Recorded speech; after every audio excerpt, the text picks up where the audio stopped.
नमस्ते दोस्तों, आज का वीडियो बहुत खास रहने वाला है क्योंकि इस वीडियो के अंदर C++ प्रोग्रामिंग से रिलेटेड सारे क्वेश्चन को जो प्रीवियस एग्जामिनेशन के अंदर पूछे गए हैं, मैं सभी क्वेश्चन को इस वीडियो के माध्यम से लेके आया हूं और अच्छे से एक्सप्लेनेशन करूंगा।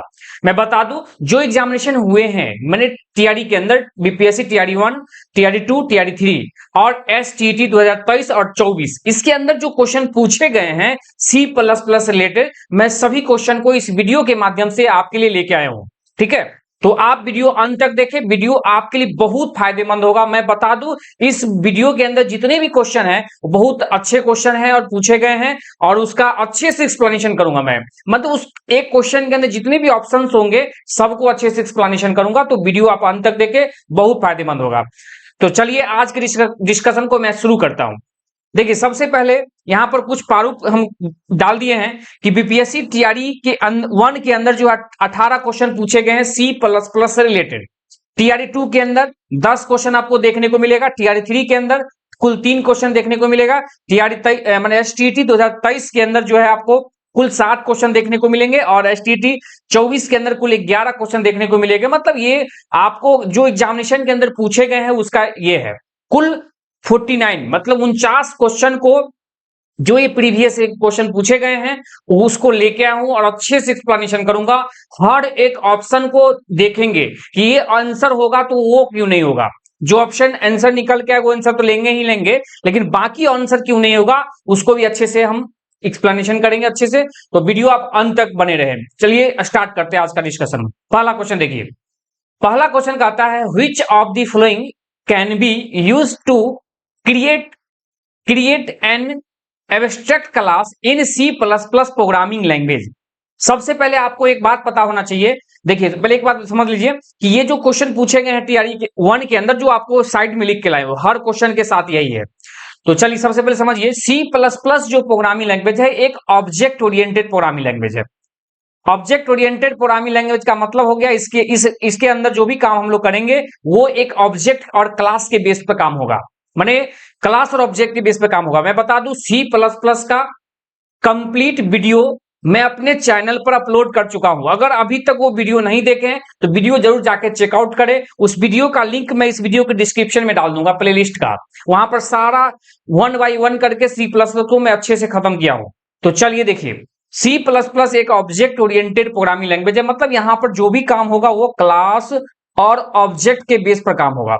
ठीक है, क्लास और ऑब्जेक्ट होंगे वहां पर। अब यहां पर पूछा गया आपसे कि अगर हमको C++ के अंदर एब्स्ट्रैक्ट क्लास बनाएंगे तो उसको कैसे यूज करेंगे एब्स्ट्रैक्ट क्लास। सबसे पहले समझिए एब्स्ट्रैक्ट क्लास क्या होता है।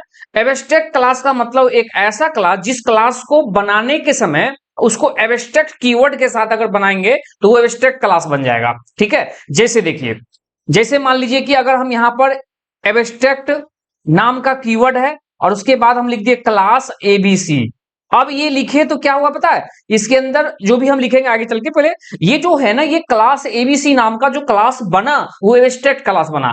अब एब्स्ट्रैक्ट क्लास जैसे ही बना तो एक बात समझ लीजिए कि उस क्लास के अंदर जो मेथड हैं, क्योंकि आपको एक बात पता होगा कि क्लास जो भी होते हैं उसके अंदर दो चीज देखने को मिलता है। एक मेथड देखने को मिलता है, दूसरा डेटा मेंबर मिलता है। डेटा मेंबर और मेंबर फंक्शन जिसको मेथड कहते हैं, ये दो चीज आपको देखने को मिलेगा क्लास के अंदर। तो एब्स्ट्रैक्ट क्लास के अंदर जो फंक्शन होंगे, मेथड होंगे, जिसको फंक्शन बोलते हैं मेथड भी बोलते हैं, वो बाय डिफॉल्ट जो है ना, वो उस मेथड के पास जो है ना बॉडी नहीं होगा। बॉडी नहीं होगा, सिर्फ सिग्नेचर होगा, माने नो बॉडी। माने एब्स्ट्रैक्ट क्लास के अंदर जो मेथड है उसके पास बॉडी नहीं होता है। बॉडी नहीं होने का मतलब हो गया वो प्योर वर्चुअल फंक्शन होगा।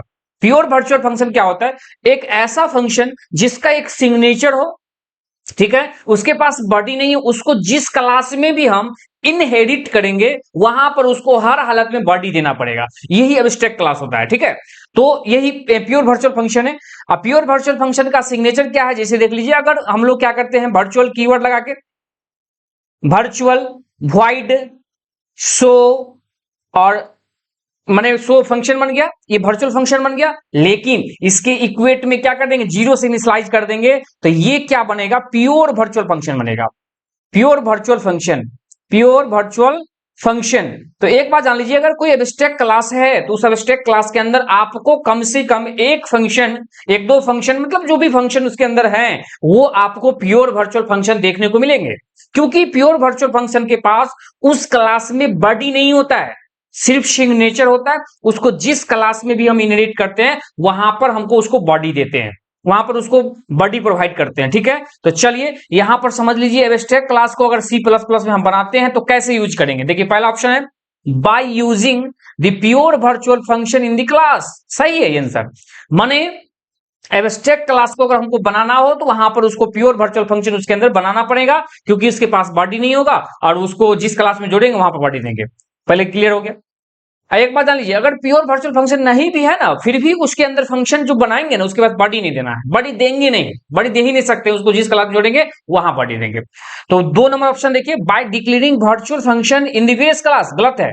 अगर वर्चुअल फंक्शन बनाएंगे तो वो क्या होता है कि इनहेरिटेंस के केस में वैसा प्रॉपर्टी जो पेरेंट में भी है और वैसा प्रॉपर्टी जो चाइल्ड में भी है, इनहेरिटेंस जब कर रहे हैं तो वहां पर क्या होता है, जो पेरेंट की प्रॉपर्टी सेम प्रॉपर्टी चाइल्ड में भी है पेरेंट में भी है, तो पेरेंट का प्रॉपर्टी को हम लोग वर्चुअल कीवर्ड लगा देते हैं तो वो वर्चुअल फंक्शन हो जाता है। वो चीज अलग है, क्योंकि वर्चुअल उस पेरेंट के प्रॉपर्टी में जो वर्चुअल फंक्शन बनाए उसके पास वो हाँ बॉडी है पेरेंट में, लेकिन प्योर वर्चुअल फंक्शन में मैंने एब्स्ट्रैक्ट क्लास के अंदर जो मेथड उसके पास बॉडी नहीं होता है, इसलिए आंसर नंबर बी गलत हो जाएगा। अगला देखिए, by declaring the virtual keyword afterward the class declaration, कहता है कि वर्चुअल कीवर्ड को यूज करेंगे।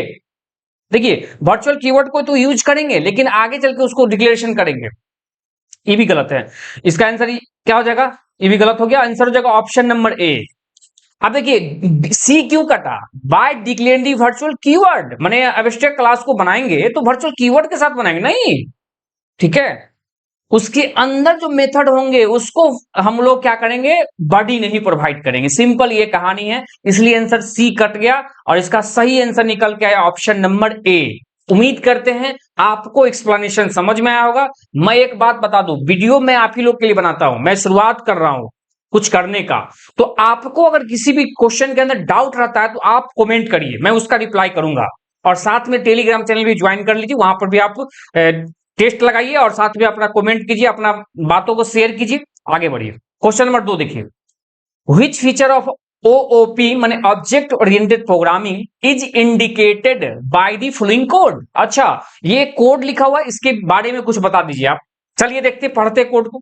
ये सब क्वेश्चन पूछा हुआ, मैं आज एक भी एक्स्ट्रा क्वेश्चन नहीं अपने तरफ से लाया हूं, सिर्फ जो पूछे हुए क्वेश्चन सिर्फ उसी को लाया हूं अच्छे से। देखिए यहां पर क्या है, एक स्टूडेंट नाम का क्लास बनाया है और उसके अंदर एक डेटा मेंबर डिफाइन किया है, क्या, आईएनटी मार्क्स, मार्क्स नाम का एक डेटा मेंबर डिफाइन किया है। अगला लाइन में क्या किया, इस लाइन में क्या हुआ है, देखिए एक टॉपर नाम का क्लास बनाया है और उसमें इस स्टूडेंट नाम के क्लास को इनहेरिट कर लिया। यहां पर हो क्या रहा है, इनहेरिट हो रहा है, इनहेरिटेंस हो रहा है। क्लियर है, चलिए इस टॉपर नाम के क्लास के अंदर एक एज नाम का एक डेटा मेंबर डिक्लेयर किया है और यहां पर क्या किया, टॉपर एक क्लास का नाम है, उसी के नाम से एक फंक्शन बनाया, मैंने यहां पर एक कंस्ट्रक्टर बना दिया है। देखिए ये कंस्ट्रक्टर है, कंस्ट्रक्टर क्लास के नाम से बनता है, आप पढ़े होंगे, ठीक है। चलिए कंस्ट्रक्टर क्लास के नाम से होता है, बनता है, उसका यूज करते हैं हम लोग क्लास के अंदर जो प्राइवेट डेटा मेंबर है उसको इनिशियलाइज करने के लिए, माने क्लास के अंदर जो प्राइवेट डेटा मेंबर है उसको इनिशियलाइज करने के लिए उपयोग करते हैं, यूज करते हैं। देखिए अब यहां पर क्या हुआ, एज नाम का एक वेरिएबल बनाया है डेटा मेंबर और उसको क्या किया है, ये उसको वैल्यू दे दिया, माने एज जो आ रहा होगा ऑब्जेक्ट के थ्रू उसको उस एज को ला के दिस डॉट एज माने इस एज में डाल दिया। क्लियर है। अब इस लाइन से आप क्या समझे, इस लाइन से एक चीज समझे कि यहां पर एक इनहेरिटेंस हो रहा है, इस लाइन से हम समझे कि यहां पर एक इनहेरिटेंस मिला। चलिए इनहेरिटेंस देखिए कहां कहां है, ये पॉलीमॉर्फिज्म में कट गया, सीधे पॉलीमॉर्फिज्म है तो पॉलीमॉर्फिज्म का मल्टीपल रूप होता है, ठीक है। पॉलीमॉर्फिज्म का मतलब मल्टीपल फॉर्म, मतलब कोई भी फंक्शन मल्टीपल फंक्शन सेम नाम से डिक्लेयर कर देंगे, मल्टीपल फंक्शन जब सेम नाम से डिक्लेयर हो जाएगा तो पॉलीमॉर्फिज्म का एग्जांपल है वो। जैसे देख लीजिए एग्जांपल भी बता देते हैं आपको, व्हाइट शो आईएनटी नहीं उड़ जाइए, व्हाइट शो ब्रैकेट के अंदर आईएनटी लिख दिए। अब देखिए फिर एक और फंक्शन बना दिए व्हाइट शो फ्लोट। अब यहां पर देखिए क्या हुआ, 3 फंक्शन शो नाम से ही बना है लेकिन number of argument type of argument से एक दूसरे से अलग अलग है, तो ये एक पॉलीमॉर्फिज्म है। क्लियर। तो यहां पर पॉलीमॉर्फिज्म का ऐसा कोई इस कोड के अंदर आपको देखने को नहीं मिल रहा है, नहीं मिल रहा है तो इसका मतलब ये हो गया कि यहाँ पर पॉलीमॉर्फिज्म की नाम के कोई चर्चा नहीं है, तो इसका मतलब ऑप्शन नंबर क्या हुआ, बी भी नहीं होगा और सी भी नहीं होगा। अब देखिए बी और सी नहीं होगा, अब सवाल उठता है कि मोर देन वन एबव, यो खत्म हो गया, ऑप्शन को काटना सीखिए। अब आंसर या तो एक होगा नहीं तो ई होगा, ए होगा नहीं तो ई होगा, मतलब या तो इनकैप्सुलेशन इनहेरिटेंस। अब देखिएगा, समझिए, इसको समझिए, इनहेरिटेंस तो हो ही रहा है, मैंने कोड में समझाया। दूसरा इनकैप्सुलेशन का मतलब डेटा हाइडिंग। आपको पता होना चाहिए कि एक सी प्लस प्लस प्रोग्रामिंग के अंदर, माने कोई भी ऑब्जेक्ट ओरिएंटेड प्रोग्रामिंग के अंदर अगर हम कोई डेटा मेंबर डिक्लेयर करते हैं या मेंबर फंक्शन डिक्लेयर करते हैं, बाय डिफॉल्ट उसके अंदर चीज होते हैं प्राइवेट, माने वो डेटा उसके अंदर इनकैप्सुलेट होता है, हाइड होता है। जैसे देखिए स्टूडेंट नाम का क्लास बना है और उसके अंदर INT मार्क्स, यहां पर टॉपर नाम का क्लास बना है INT एज, ये एज और मार्क्स नाम का जो डेटा मेंबर है ये इनकैप्सुलेट है, हाइड है, छुपा हुआ है। क्लियर? तो यहां पर इनकैप्सुलेशन भी देखने को मिलता है, इसलिए आंसर हो जाएगा ऑप्शन नंबर ए। आंसर हो जाएगा ऑप्शन नंबर ए, और ये भी कट गया। उम्मीद करते हैं आप अच्छे से इसका भी एक्सप्लेनेशन समझे होंगे। यहां पर दो चीज देखने को मिला, एक कोड से इनहेरिटेंस देखने को मिला और इनकैप्सुलेशन देखने को मिला। चलिए अगला क्वेश्चन, ठीक है, थोड़ा सा हम फास्ट लेके चल रहे हैं, लेकिन आप घबराइए मत, थोड़ा सा समझिए, और किसी तरह की आपको दिक्कत है तो आप कमेंट करिए, जरूर करिए, मेरे से जुड़िए। क्वेश्चन नंबर 3 देखिए क्या कहता है, Which of the following statement is correct about the C++ programming, मतलब इनमें से C++ प्रोग्रामिंग के बारे में कौन सा लाइन सही है वो बता दीजिए। ठीक है, तो चलिए पहला पढ़ते हैं। कहता है इन C++ both the static and dynamic type checking allowed, माने कहता है C++ में क्या स्टैटिक और डायनेमिक दोनों तरह से चेकिंग होता है। चलिए ठीक है, पढ़ते हैं आगे। In C++ member function are allowed to be the type of const, ठीक है, यू भी देखिए। अगला है C++ डायनेमिक चेकिंग अलाउड, ठीक है। देखिए पहले एक बात समझ लीजिए, यहां पर दो चीज देखने को मिला आपको, स्टैटिक चेकिंग और एक मिला डायनेमिक चेकिंग, ठीक है। ये क्या होता है स्टैटिक चेकिंग और डायनेमिक चेकिंग, क्या होता है उसको आप समझिए पहले। माने स्टैटिक चेकिंग का मतलब यह होता है कि जब कोई, जैसे हम लोग कोई कोड करते हैं, कोड लिखते हैं, C++ प्रोग्रामिंग के अंदर हम कोड लिखे, तो उस समय सबसे पहले क्या होता है, कंपाइल टाइम क्या किया, चेक किया कहीं पर सेमीकोलन छूटा हुआ है क्या, क्या सही से प्रॉपर ढंग से सिंटेक्स को फॉलो किया गया नहीं कि क्या गया। अगर हम फंक्शन बना रहे तो उसको सही से सिंटेक्स डिक्लेयर कर रहे हैं कि नहीं कर रहे। तो कहने का मतलब हो गया स्टैटिक चेकिंग हम लोग को देखने को मिलता है कंपाइल टाइम, ठीक है, कंपाइल टाइम देखने को मिलता है, और सीधे सीधे बता दिया कि भाई यहां पर ये गलत है, आपने यहां पर सेमीकोलन छोड़ दिया, यहां पर आप कॉमा छोड़ दिया, यहां पर जो है आप ये जो INT डिक्लेयर किया है उसको सही पोजीशन नहीं लगाए हैं, ये सही प्रॉपर ढंग से लिखा नहीं हुआ है, तो वो स्टैटिक चेकिंग कहलाएंगे। और डायनेमिक चेकिंग का मतलब होता है वैसा चेकिंग जो रन टाइम हो। तो बताइए आप कंपाइल जब कर लिए तो उसका एक क्या हुआ, ऑब्जेक्ट फाइल बन गया, EXE फाइल बन गया। अब क्या हम उसको रन किए तो वहां पर क्या हुआ, रन किए तो रन टाइम जो है कुछ एरर आता है, जैसे लिंकिंग एरर। तो इस लिंकिंग एरर किसको कहते हैं, जैसे मान लीजिए आपको कोड लिखे सी आउट, अब सी आउट जो है कंसोल आउटपुट या कैरेक्टर आउटपुट का लिए ये आउटपुट करने का ये जो माने ऑब्जेक्ट है। अब क्या हुआ, इसका डेफिनेशन जो है ना iostream.h हेडर फाइल के अंदर रखा हुआ है। अब सोच के देखिए उसमें कुछ स्पेलिंग आप गड़बड़ कर दिए, तो स्टैटिक चेकिंग में वो चेक नहीं होगा, कंपाइल टाइम तो कहेगा ठीक है चलो भाई, लेकिन डायनेमिक चेकिंग मतलब रन टाइम जब पता चलेगा ये सी आउट ये तो स्पेलिंग मिस्टेक है, या प्रिंट एफ में जो हम लोग लिखते हैं वहां पर ऐप छूट गया, तो वो क्या होगा, रन टाइम वो लिंक जब करने जाएगा तो वहां पर रन टाइम आएगा। तो मतलब इतना समझ लीजिए कि डायनेमिक चेकिंग रन टाइम देखने को मिलता है C++ प्रोग्रामिंग के अंदर, और स्टैटिक चेकिंग कंपाइल टाइम देखने को मिलता है। दोनों तरह का चेकिंग C++ में अलाउ है, इतना जान लीजिए आप, ठीक है।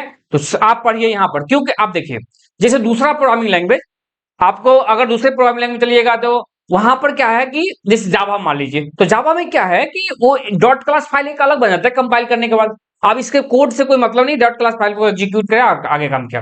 लेकिन C++ के अंदर दोनों तरह का चेकिंग होता है, तो इसलिए आंसर हो जाएगा C+ both static dynamic checking allow, सही है, ये स्टेटमेंट सही है। दूसरा देखिए in C++ member function are allowed to be of the type of constant, गलत है ये, मैंने कहता है मेंबर फंक्शन को अलाउ करेंगे टाइप ऑफ कांस्टेंट से, ये कोई अलग बात लिख दिया। अगला है in C plus plus dynamic checking is allowed. अभी तो बताएं स्टैटिक और डायनेमिक दोनों होता है, ये भी सही है। इसका मतलब क्या हुआ कि ऑप्शन नंबर डी हो जाएगा इसका आंसर। डी इसलिए होगा क्योंकि more than one of the, माने ए और सी दोनों सही जवाब है, ए और सी दोनों करेक्ट होगा। इसका मतलब ऑप्शन नंबर क्या आंसर आएगा, डी, माने more than one of the above. उम्मीद करते आप समझ गए होंगे। अगर अभी ऑप्शन नंबर बी क्यों कटा, अगर डाउट है तो फिर से देख लीजिए। In C plus plus member function, member function का मतलब जो क्लास के अंदर डिक्लेयर करेंगे, चलिए ठीक है। Are allowed, member function allow करता है to be of the type of constant, माने मेंबर फंक्शन कांस्टेंट टाइप को अलाउ करता है। ऐसा कुछ बात नहीं है, वो हम मन है तो डिक्लेयर करेंगे, मन नहीं डिक्लेयर करेंगे, ऐसा कुछ नहीं है, इसलिए वो कट गया। आंसर इसका क्या निकल के आया, ऑप्शन नंबर डी। आगे बढ़िए, क्वेश्चन नंबर 4 क्या कहता है, which of the following statement is correct about the class. आप बताइए क्लास के बारे में क्या सही बात है, तो आप थोड़ा समझ लीजिए। क्लास जो है एक ब्लूप्रिंट है, सबसे पहले समझिए। क्लास मैंने क्या बोला, एक ब्लूप्रिंट है। मतलब क्लास के अंदर दो चीज देखने को मिलता है, एक डेटा मेंबर और दूसरा मेंबर फंक्शन। मेंबर फंक्शन, ये दो चीज आपको क्लास के अंदर देखने को मिलता है, डेटा मेंबर और मेंबर फंक्शन। अब क्या है, डेटा मेंबर डेटा प्रोवाइड करता है, मेंबर फंक्शन उस डेटा को एग्जीक्यूशन कराता है, प्रोसेस करता है, एग्जीक्यूट करवाता है, ये चीज है। अब क्लास का पर कोई काम करना है, माने क्लास को मतलब एग्जीक्यूट करवाना है, तो उसके पहले हमको क्लास का क्या बनाना पड़ेगा, ऑब्जेक्ट बनाना पड़ेगा, माने एक इंस्टांस बनाना पड़ेगा। पहले क्लास का एक इंस्टांस बनाना पड़ता है, चाहे जितना भी मन है उतना इंस्टांस बना सकते हैं। तो आप समझ लीजिए कि इंस्टांस क्या होता है, तो वही चीज है कि जो ऑब्जेक्ट बनाएंगे उसे एक रिलेशनशिप जुड़ गया, उसका उस ऑब्जेक्ट के माध्यम से उस क्लास के अंदर जितने भी डेटा मेंबर है या मेंबर फंक्शन है, जो अगर वो वहां पर अलाउ कर दिया गया है पब्लिक, तो उसको एक्सेस कर लेंगे। तो ऑप्शन नंबर ए देखिए, कहता है an object is an instance of class. सही बात है। सी प्लस प्लस के अंदर प्रोग्रामिंग के अंदर ऑब्जेक्ट ओरिएंटेड प्रोग्रामिंग के अंदर जो ऑब्जेक्ट है ना, वो एक इंस्टांस है क्लास का। एक class is instance of class, object is a class है, और class is an object is a instance of a class. ठीक है, इसलिए सब गलत हो जाएगा, आंसर हो जाएगा ऑप्शन नंबर ए। आगे बढ़िए, क्वेश्चन नंबर 5 देखिए, which one of the following is an correct definition of is array. आप देखिए is array, A double R A Y, array, is array. देखिए इज जैसे ही लगता है ना, वो चेकिंग करता है। इज एरे का मतलब हो गया कि अगर कोई वेरिएबल एरर है या नॉर्मल वेरिएबल है, उसी को चेक करता है इज एरर। मतलब जैसे देख लीजिए, इज एरर लिख दिए, सॉरी इज एरर नहीं, एरे। इज एरे जो है ना, ये क्या करता है, चेक करता है कि वो जो कोई भी वेरिएबल एरे वेरिएबल है या नॉर्मल वेरिएबल है। ठीक है, जैसे देखिए INT x लिखे, एक नॉर्मल वेरिएबल बन गया, लेकिन जैसा ही INT हम y लिख दिए और उसके अंदर स्क्वायर ब्रैकेट दे के इसमें साइज दे दिए, तो ये एरे बन गया। ठीक है, एरे का मतलब होता है group of similar type of data element होता है एरे, और एरे का जो डेटा होता है वो इंडेक्स के थ्रू अरेंज होता है। मतलब देखिए अगर जैसे ये क्या होगा, 5 साइज का एक एरे बनाएगा, इंडेक्स 0 से स्टार्ट करेगा, लेंथ -1 तक जाएगा, और इसमें जो भी डेटा देंगे इसमें फिल हो जाएगा। ये इज एरे माने चेकिंग करता है कि कोई भी वेरिएबल एरे वेरिएबल है कि नॉर्मल वेरिएबल। मतलब यहां पर दो तरह का वेरिएबल आपको देखने को मिला, एक x नाम का वेरिएबल, एक y नाम का वेरिएबल। तो x नाम का वेरिएबल एरे वेरिएबल है या नहीं है, इसी चीज की चेकिंग करेगा ये फंक्शन इज एरे। आप पढ़ लीजिए ऑप्शन पहला देखिए, is check that the specified variable is of an array और नॉट। सही बात है, माने चेक करेगा कि जो एरे है वो वेरिएबल, वो एरे वेरिएबल है कि नहीं है। आंसर सही है। ऑप्शन 2 देखिए, it check the specify array of a single dimensional. आप देखिए सिंगल डायमेंशनल हो या मल्टी डायमेंशनल, उससे कोई बात नहीं है, सीधा चेक करेगा वेरिएबल एरे है कि नहीं है, ये चीज चेक करता है इज एरे। उम्मीद करते हैं आप समझ गए होंगे, इसका भी आंसर हो जाएगा ऑप्शन नंबर ए। उम्मीद करते हैं आप समझे होंगे। आगे बढ़ेंगे, question number 6, which of the following features must be supported by any programming language to become a pure object oriented programming language। अब देखिए प्योर ऑब्जेक्ट ओरिएंटेड क्यों है, ऑब्जेक्ट ओरिएंटेड समझ गए कि ऑब्जेक्ट और क्लास के बेस पे काम होगा, लेकिन प्योर मतलब कहने का मतलब हो गया कि प्योर ऑब्जेक्ट ओरिएंटेड का मतलब होता है कि वैसा ऑब्जेक्ट ओरिएंटेड प्रोग्रामिंग लैंग्वेज जिसमें जितने भी काम होंगे सब का सब क्लास के अंदर होगा, क्लास के बाहर कुछ होगा ही नहीं होगा। मतलब उस कोड के अंदर क्लास के बाहर कुछ होगा ही नहीं होगा, तो ऐसा चीज देखने को मिलेगा, तो वही उसी को बोलते हैं pure object oriented programming language. जैसे आप देख लीजिए जावा के अंदर सारे काम, चाहे वह मेन फंक्शन भी जावा का है, क्लास के अंदर ही होता है। ठीक है, जैसे जावा का हम कोड लिखते हैं तो क्लास एबीसी लिख दिए, और इसके अंदर हम लोग क्या करते हैं, public static void main string argument. ठीक है, इधर लिखते नीचे स्ट्रिंग एरे आर्गुमेंट ARG, और यहां पर हम लोग जो भी काम करते हैं तो क्लास के अंदर, माने ये क्लास के अंदर या फंक्शन के अंदर जो मेन फंक्शन है। तो मतलब C++ जावा के अंदर ये जो मेन नाम का फंक्शन भी है ना, वो क्लास के अंदर ही होता है, याद रखिएगा आप। तो यहां पर वही बोला है pure object oriented programming language. तो ऑब्जेक्ट ओरिएंटेड प्रोग्रामिंग लैंग्वेज देखने को मिलेगा, तो वहां पर आपको इनकैप्सुलेशन देखने को मिलेगा, इनहेरिटेंस देखने को मिलेगा, पॉलीमॉर्फिज्म देखने को मिलेगा। इसलिए आंसर हो जाएगा ऑप्शन नंबर डी। ठीक है, आप थोड़ा समझ लीजिए इनकैप्सुलेशन क्या होता है। जो हम क्लास बनाते हैं, उस क्लास के अंदर जो डेटा मेंबर बनाते हैं वो बाय डिफॉल्ट प्राइवेट होता है क्लास का। अब प्राइवेट हुआ तो डेटा क्या इनकैप्सुलेट हुआ, छुपा हुआ, हाइड हो गया। ठीक है, तो ये एक फीचर है pure object oriented programming language का, तो इसलिए आंसर 1 नंबर सही है। दूसरा देखिए, दूसरा इनहेरिटेंस। इनहेरिटेंस जस्ट बताए, जो पहले से बना बनाया प्रॉपर्टी है उसको न्यूली प्रॉपर्टी में एक्सेस कर लेते हैं, उसी को इनहेरिटेंस कहते हैं। ये भी एक ऑब्जेक्ट ओरिएंटेड प्रोग्रामिंग लैंग्वेज का एक फीचर्स है। अगला देखिए पॉलीमॉर्फिज्म। पॉलीमॉर्फिज्म का मतलब हो गया, पॉली का मतलब मल्टीपुल और मॉर्फिज्म का मतलब रूप, मतलब सेम नाम का फंक्शन मल्टीपुल बार डिक्लेयर हो तो कंपाइलर कंफ्यूज हो जाता है किस फंक्शन को कॉल करना है, तो यही पॉलीमॉर्फिज्म कहलाता है। जैसे मैंने अभी जस्ट बताया वॉइड शो नाम का फंक्शन, वॉइड शो नाम का फंक्शन हम क्या किए, 2-3 बार डिक्लेयर कर, जैसे कि वॉइड शो और INT डिक्लेयर कर दिए, फिर वॉइड शो और आर्गुमेंट पे हम फ्लोट कर दिए।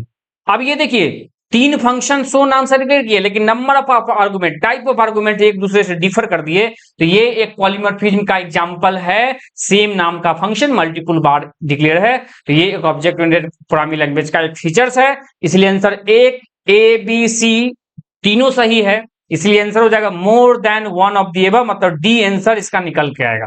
आगे बढ़िए, क्वेश्चन नंबर 7 देखिए, कहता है which is correct syntax of inheritance. Inheritance का सही तरीका क्या है, आप बताइए। अगर ये C++ प्रोग्रामिंग लैंग्वेज होगा ना, तो इनहेरिटेंस कैसे करें, देखिए इधर देख लीजिए, क्लास और बेस क्लास का नाम, मतलब मान लीजिए ABC नाम है बेस क्लास, इसके अंदर जो डेटा मेंबर डिक्लेयर कर लिए मान लीजिए, फिर क्या करेंगे, क्लास बनाएंगे, चाइल्ड क्लास BCD बना लिए, और यहां पर आएंगे कोलोन दे देंगे। अगर C++ प्रोग्रामिंग लैंग्वेज तो पब्लिक लिखेंगे, माने एक्सेस स्पेसिफायर पब्लिक लिखेंगे, और यहां पर क्या होगा, पेरेंट क्लास का नाम जो ABC है यहां लिख दिए। तो ये जो लाइन है, ये लाइन लिखने से क्या हुआ, यहां पर क्या हुआ, अगर हम इसको इसमें जो भी है वो लिखेंगे, मतलब ये क्या हुआ, इनहेरिटेंस कैसे करेंगे, तो क्लास लिखे, उसका चाइल्ड क्लास का नाम हुआ, क्लोन दिए, पब्लिक लगाए, फिर बेस क्लास का नाम दिए, ये यही लिखे हैं। आप थोड़ा मिला लीजिए।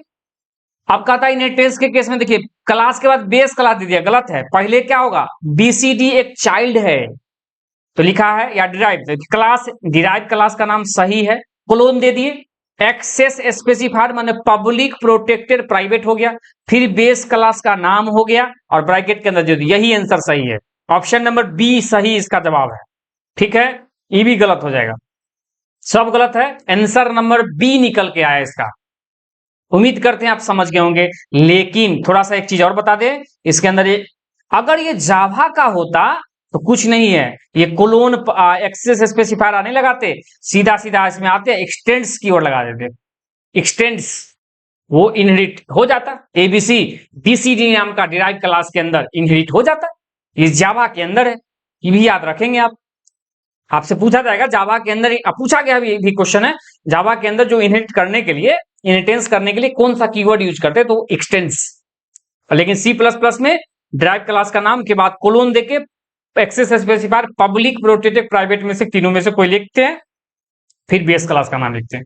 उम्मीद करते हैं आप समझ गए होंगे इसको। आगे बढ़ी, क्वेश्चन नंबर 8 देखिए, क्वेश्चन नंबर 8 क्या कहता है, थोड़ा कोड बहुत लंबा लंबा, लेकिन देखिए पूछा हुआ क्वेश्चन, आपको इस लेवल का तैयारी करना पड़ेगा। ठीक है, पढ़िए question, what will be the output of the code, मतलब ये C++ का कोड है, इसका आउटपुट बता दीजिए। चलिए पढ़ते हैं, पहला लाइन देखिए, कहता है हैश इंक्लूड आईओ स्ट्रीम, मतलब यहां पर एक हेडर फाइल जोड़ा है, हम लाइन बाय लाइन समझा रहे हैं।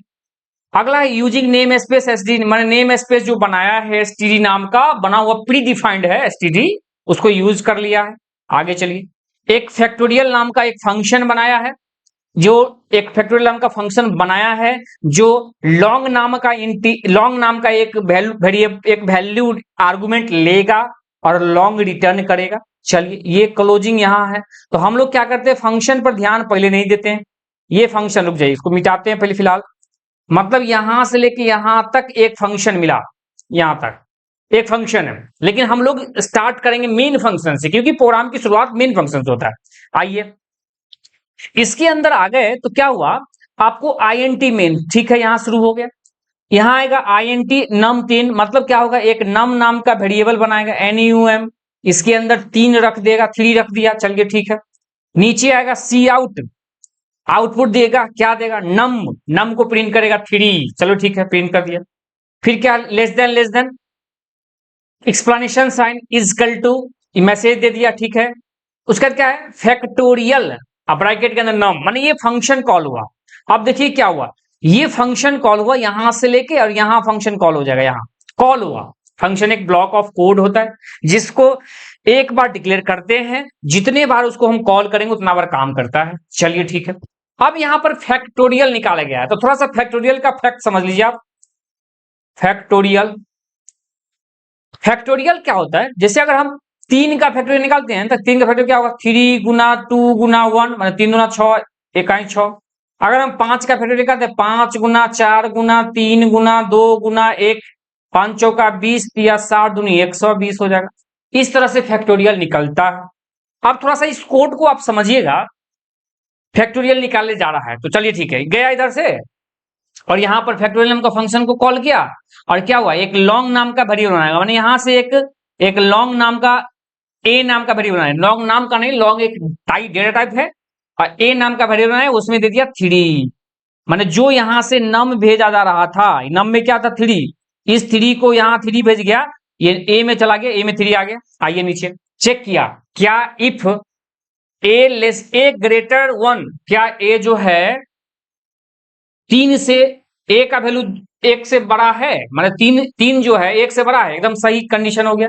तो जैसे सही कंडीशन है, क्या किया, रिटर्न कर रहा है, क्या कर रहा है, ए इंटू फैक्टोरियल ए प्लस 1। अब देखिए, माने एक फंक्शन है और वो फंक्शन खुद के फंक्शन को कॉल कर रहा है, ये फिर क्या होगा, यहां से उठेगा फिर यहां चला जाएगा, मतलब ये फंक्शन खुद के फंक्शन को कॉल करे, मतलब the function is called itself, the function is called itself is called inline function. आप याद रखिएगा, इनलाइन फंक्शन क्या होता है, जब कोई फंक्शन खुद के फंक्शन को कॉल कर ले तो उसको इनलाइन फंक्शन कहते हैं। अब यहां पर इनलाइन फंक्शन देखने को मिला। अब देखिएगा कोड क्या हुआ, ए का वैल्यू 1 है, ए में क्या है 3 है, ठीक, चलिए ठीक है, इनटू, ठीक है, फैक्टोरियल ए प्लस 1 कर दिया। अब बताइए 3 से बढ़ा के क्या कर देगा, ए का वैल्यू 4 कर दिया, माने ए प्लस 1, 3 के वैल्यू बढ़ा के 4 दे दिया, 4 किसको देगा, ए को, माने अब ए में कितना आ जाएगा, 4 आ जाएगा। नीचे आएगा ए बड़ा है 1 से। अब एक बात थोड़ा देखिए, ए इंटू ए जो भी कोड लिखा हुआ थोड़ा देखिए, आप फैक्टोरियल में क्या देखें, जिसका भी फैक्टोरियल निकालना है तो वो क्या हुआ, 1 तक माइनस होते गया, एक एक घटता गया है। अब जैसे 5 का फैक्टोरियल निकाले हैं तो 5 गुना 4 गुना 3 गुना 2 गुना 1, माने 1 तक माइनस होगा। लेकिन यहां क्या हो रहा है, यहां पर देखिए ए प्लस 1 है, माने ये 3 से बढ़ा के 4 कर रहा है, 5 कर रहा है, 6 कर रहा है, 7 कर रहा है, 8 कर रहा है, माने इनफाइनाइट टाइम से ये लूप चलते रहेगा। एक ये फंक्शन की कॉलिंग जो है ना, इनफाइनाइट टाइम तक चलते रहेगा, और यहां पर कोई फैक्टोरियल निकलेगा नहीं, ठीक है, यहां पर कोई फैक्टोरियल नहीं निकलने वाला, क्योंकि यहां पर एक सिमेंटिक मतलब एरर है, यहां पर एरर है। एरर यही है कि अगर इस कोड के अंदर यहां पर जो ए प्लस 1 लिखा हुआ यहां पर होता है, ए माइनस 1 होता तो सही होता, 3 को घटा के 2 करता, 2 को घटा के 1 करता, और एक से बड़ा मिल गया, रिटर्न कर देता 1 और आंसर हो जाता। ठीक है, तो देखिए ये स्टेटमेंट में मिसिंग है, गड़बड़ी है। तो गड़बड़ी है तो क्या 6 निकल के आएगा आउटपुट, नहीं 24 निकल के आएगा, नहीं आएगा। सिमेंटिक फॉल्ट, माने ये जो कोड का जो लॉजिक है जो लिखा गया है इसके अंदर सिमेंटिक फॉल्ट है, ठीक है। वहां पर माइनस होना चाहिए जहां पर प्लस लिख दिया गया है। मतलब यहां पर जो है क्या लिखा था ये देख लीजिए, क्या लिखा था a+1 लिखा था, लेकिन होना क्या चाहिए था इसमें a-1 होना था। ये क्यों? क्योंकि फैक्टोरियल के अंदर क्या लॉजिक है कि उस 5 है तो 5 को घटा के 4 करेगा, 1 घटाएगा 3 होगा, 1 घटाएगा 2 2 होगा, फिर 1 घटाएगा, इस तरह से करेगा। उम्मीद करते हैं आप समझे होंगे इस क्वेश्चन का। इसका आंसर होगा ऑप्शन नंबर सी, सटीक जवाब है। आगे बढ़िए, क्वेश्चन नंबर 9 देखिए। कुल 49 क्वेश्चन हैं, देखिएगा अंत तक। क्वेश्चन नंबर 9 देखिए क्या कहता है, which of the following statement is correct, इनमें से कौन सा स्टेटमेंट सही है। पढ़िए पहला, it is not possible to combine 2 और more files opening mode in open. देखिए ओपन नाम का जो फंक्शन है वो क्या करेगा, क्या दो तरह का ओपन मोड को यूज नहीं कर सकता है। वो दो तरह का ओपन मोड कौन कौन देखने को मिलता है, एक दिखता है इन और एक आउट। iOS जैसे मान लीजिए इसके अंदर हम क्या किए, abc.txt फाइल का नाम लिख दिए, कॉमा देके क्या किए, iOS कोलोन देके इन माने स्कोप ऑपरेटर इन, और फिर क्या किए और करके iOS स्कोप देके आउट। तो ये हम दोनों लिख सकते हैं, दोनों मोड एक साथ यूज कर सकते हैं, इसलिए आंसर ये गलत हो जाएगा। यहाँ कहता है पॉसिबल नहीं है दो तरह का मोड लिखने के, गलत है। और ये कहता है इट कंबाइन 2 और मोर फाइल्स ओपनिंग मोड, ये सही है। अगला कहता है iOS in and iOS out are input output opening mode respectively, सही है। माने iOS इन का मतलब इनपुट और iOS आउटपुट मतलब आउटपुट, ये चीज दोनों सही है, माने 2 और 3 सही है, इसलिए आंसर हो जाएगा ऑप्शन नंबर बी। आगे बढ़िए, जैसे देखिए यहां पर एक है फाइल स्ट्रीम का एक ऑब्जेक्ट है फाइल नाम का, उस फाइल से कॉल किए file dot open abc.txt comma देके iOS इन और iOS मतलब दोनों तरह से हम ओपनिंग मोड लिख सकते हैं। और आपके ऑप्शन नंबर 1 में कहा है क्या कि it is not possible to combine 2 और मोर ओपनिंग फाइल, इसलिए आंसर हो जाएगा ऑप्शन ये गलत हो जाएगा। और 2 और 3 दोनों सही है, इसलिए आंसर हो जाएगा ऑप्शन नंबर बी। उम्मीद करते हैं आप समझ गए होंगे, ये फाइल हैंडलिंग का क्वेश्चन है। Question number 10, the correct statement. देखिए क्वेश्चन थोड़ा लग रहा होगा टफ, लेकिन बहुत आसान है, इसको थोड़ा ध्यान दीजिएगा। The correct statement for a function, माने फंक्शन का एक करेक्ट स्टेटमेंट कौन सा है, दैट टेक्स माने एक फंक्शन है जो लेता है, क्या लेता है, pointer to a float, float का पॉइंटर लेता है। देखिए अगर सीधे पॉइंटर बोलेंगे फ्लोट का तो फ्लोट स्टार, जैसे मान लीजिए अगर एक वेरिएबल बनाते हैं पॉइंटर टाइप का, ये INT x, या इसको हम लिख देते हैं INT x स्टार। अब ये ठीक है, ये नहीं इस तरह से नहीं लिखेंगे, यहां पर इस तरह से सटा के इसके साथ लिख देते हैं। अब यहां पर क्या हुआ, ये x नाम का एक इंटीजर टाइप का एक पॉइंटर बनाया, माने पॉइंटर टू इंटीजर, इसको हम कह सकते हैं पॉइंटर टू इंटीजर, इसको क्या बोलेंगे, पॉइंटर टू इंटीजर।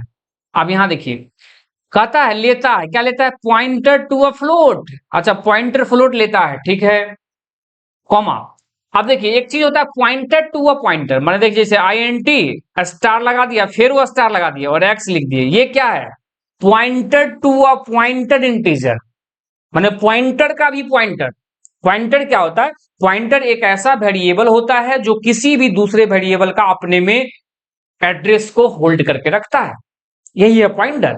अब पॉइंटर टू पॉइंटर मतलब ऐसा पॉइंटर जो एड्रेस का भी एड्रेस रख लेगा, ये पॉइंटर टू पॉइंटर है। जैसे एग्जांपल देख लीजिए, यहां पर लिखते हैं एग्जांपल, एक एग्जांपल पॉइंटर टू पॉइंटर का दिखाते हैं आपको। देखिए जैसे INT a एक नॉर्मल वेरिएबल हो गया, INT एस्ट्रिक्ट b ये एक पॉइंटर वेरिएबल होगा। अब INT एस्ट्रिक्ट c ये क्या हुआ, पॉइंटर टू अ पॉइंटर, और ये क्या हुआ, पॉइंटर हुआ। ये क्या करेगा, ये जो पॉइंटर वेरिएबल है उसका एड्रेस रख लेगा। b क्या करेगा, वो एक a नाम का जो नॉर्मल वेरिएबल उसका एड्रेस रखेगा, माने एड्रेस का भी एड्रेस रख लेंगे तो वो हो गया पॉइंटर टू अ पॉइंटर। तो यहां पर देखिए क्या कहता है, पॉइंटर टू अ फ्लोट। अच्छा पॉइंटर टू अ फ्लोट, देखिए ये दो गो स्टार लगा दिया, ये गलत हो गया। अब ये दोनों में एक एक स्टार है तो ये पॉइंटर होगा, आगे फ्लोट का पॉइंटर होगा। आगे पढ़िए, और पॉइंटर टू अ करेक्टर। अच्छा पॉइंटर टू अ पॉइंटर का करेक्टर, आप बताइए यहां पर पॉइंटर इधर कटिए गया था, ये ऑप्शन तो पहले कट गया था, हटा दीजिए। अब यहां देखिए करेक्टर का पॉइंटर टू पॉइंटर है, यहां फिर से पढ़िए, पॉइंटर टू और करेक्टर, माने करेक्टर का पॉइंटर टू पॉइंटर दो को स्टार होना चाहिए करेक्टर के साथ। ईवी लाइन में देखिए सिंगल स्टार है इसलिए गलत हो जाएगा। और इस लाइन में देखिए फ्लोट का पॉइंटर और करेक्टर का पॉइंटर टू पॉइंटर दो स्टार। आगे पढ़िए, एंड रिटर्न, क्या रिटर्न करेगा, और पॉइंटर टू और पॉइंटर इंटीजर का पॉइंटर टू पॉइंटर, फिर देखिए रिटर्न कर रहा है, रिटर्न कर रहा दो को स्टार। तो इसलिए आंसर हो जाएगा ऑप्शन नंबर सी। इसका आंसर क्या निकल के आएगा, ऑप्शन नंबर सी। ये क्वेश्चन टीआरई में पूछा गया है। आगे बढ़िए, क्वेश्चन नंबर 11 कहता है how do structures and classes in C plus plus differ, माने स्ट्रक्चर और क्लास सी प्लस प्लस में अलग कैसे है, आप समझिएगा थोड़ा सा। सबसे पहले अगर क्लास के बारे में बात करते हैं, क्लास एक ब्लॉक ऑफ कोड होता है, एक ब्लूप्रिंट है, ठीक है, जिसके अंदर हमको दो चीज देखने को मिलता है, एक डेटा मेंबर, दूसरा मेंबर फंक्शन। दूसरा क्या मिलता है, मेंबर फंक्शन देखने को मिलता है, डेटा मेंबर और मेंबर फंक्शन मिलता है। आगे बढ़िए, अब क्लास के अंदर जो डेटा मेंबर होता है या मेंबर फंक्शन होता है, मतलब क्लास के अंदर जो भी मेंबर होते हैं क्लास का, वो बाय डिफॉल्ट प्राइवेट होता है। मतलब इसके अंदर जो भी मेंबर होंगे बाय डिफॉल्ट प्राइवेट होंगे, याद रखिएगा, बाय डिफॉल्ट क्या होंगे, प्राइवेट होंगे। अब चलिए स्ट्रक्चर के बारे में समझते हैं। स्ट्रक्चर एक ब्लॉक ऑफ कोड होता है जिसके अंदर डेटा मेंबर डिक्लेयर करते हैं। अगर हम बात करें स्ट्रक्चर का, स्ट्रक्चर के अंदर डेटा मेंबर को डिक्लेयर करने का यूज करते हैं, डेटा मेंबर को इनिशियलाइज करने के लिए यूज करते हैं, चलिए ठीक है। और स्ट्रक्चर के अंदर जो डेटा मेंबर होता है बाय डिफॉल्ट पब्लिक होगा, बाय डिफॉल्ट क्या होगा, पब्लिक होगा। आप पढ़ लीजिए आंसर। अब क्या आंसर निकल के आएगा, पढ़िए पहला option, structure by default hide every member whereas class do not, गलत। Structure member are public by default, कहता है स्ट्रक्चर का मेंबर बाय डिफॉल्ट पब्लिक है, सही बात है, वेयर है, जबकि in class they are private default. Answer हो जाएगा ऑप्शन नंबर बी। सी भी थोड़ा देख लीजिए, क्योंकि आप डायरेक्ट बी मत लगा लीजिए, सी अगर आंसर होगा सही तो फिर more than one if the above होगा, 5 ऑप्शन है, इसलिए सीधे बी मार के निकलने जाइएगा। आप सी भी थोड़ा चेक कर लीजिए, सी क्यों नहीं होगा, तभी जाके आपका सिलेक्शन होगा, नहीं तो फिर धरपड़ करके बी मार दीजिए, अब पता चलेगा आप तो बनाए सही लेकिन आंसर गलत हो गया। क्यों, क्योंकि एक उसमें एक ऑप्शन हो सकता है सी भी सही हो, तो सब ऑप्शन को पढ़ने की आदत लगाइए। सी पढ़िए, सी में कहता है structure cantt B private member, structure के अंदर क्या प्राइवेट मेंबर को नहीं डिक्लेयर कर सकते, एकदम कर सकते हैं। स्ट्रक्चर के अंदर हम प्राइवेट जाके प्राइवेट नाम का कीवर्ड लगा देंगे, प्राइवेट मेंबर हो जाएगा, इसलिए ये गलत हो जाएगा, ठीक है। आंसर हो जाएगा ऑप्शन नंबर सी। आगे बढ़िए, अगला क्वेश्चन आता है, क्वेश्चन नंबर 12 कहता है what is the use of iOS TRUNC। देखिए क्या है, iOS कोलोन देके TRUNC, ट्रंकेट, इसको कहते हैं ट्रंकेट। iOS ये जो है ना इनपुट आउटपुट सिस्टम, जो iOS इनपुट आउटपुट जो स्ट्रीम है, पहले समझ लीजिए iOS का मतलब होता है आई माने इनपुट, ओ माने आउटपुट, एस माने स्ट्रीम। ये इनपुट आउटपुट स्ट्रीम का यूज करते हैं हम लोग फाइल हैंडलिंग करने के लिए। फाइल हैंडलिंग क्या होता है, मतलब कोई फाइल है उसके अंदर हम फाइल में डेटा राइट करेंगे, फाइल से डेटा रीड करेंगे, ये सब ऑपरेशन फाइल हैंडलिंग के अंदर होता है, माने उसके अंदर जो स्ट्रीम है उसके द्वारा होता है, ठीक है। अब इसके द्वारा कॉल किया गया TRUNC, ट्रंकेट मेथड है। ट्रंकेट ये जो है ना, ये ऑब्जेक्ट है, इसके थ्रू काम किया जा रहा है। तो ये ट्रंकेट क्या करता है, जब भी कभी फाइल को ओपन करेगा ना, तो उसमें जितने भी पहले से कंटेंट है, उसके अंदर जितने भी चीज लिखे होंगे सबको हटा देगा, डिलीट कर देगा, जीरो कर देगा, अब तब उसमें लिखना शुरू करेगा, तब उसमें इनपुट राइट करना शुरू करेगा। तो यही आंसर होगा। यहां कहता है टू ओपन अ फाइल, गलत, to open a file output गलत हो गया। ये पढ़िए, to truncate an existing file by to zero, zero का मतलब हो गया कि जब भी फाइल ओपन होगा तो उसके अंदर जो पहले से लिखा हुआ कोड है उसको रिमूव करेगा, तब लिखना चालू करेगा। क्लियर है, इसलिए आंसर हो जाएगा ऑप्शन नंबर सी। आगे बढ़िए, क्वेश्चन नंबर 13 देखिए, कहता है ये कोड लिखा हुआ इसका आउटपुट क्या होगा। बहुत अच्छे अच्छे क्वेश्चन है, देखिएगा ध्यान लगा के थोड़ा सा। सबसे पहला लाइन में क्या हुआ है, हेडर फाइल लगा है, आप इसको बहुत अच्छे से जान चुके हैं। Header file IO stream, input output stream, ये C++ का एक हेडर फाइल है। यहां पर क्या है, ये दोनों हेडर फाइल हो गया। स्ट्रिंग भी एक हेडर फाइल है, स्ट्रिंग का ऑपरेशन करेंगे तो स्ट्रिंग हेडर फाइल लगाएंगे। आगे बढ़िए, ये name space std, name space declare किया गया है, जो पहले से बनाया है उसको यूज किया गया।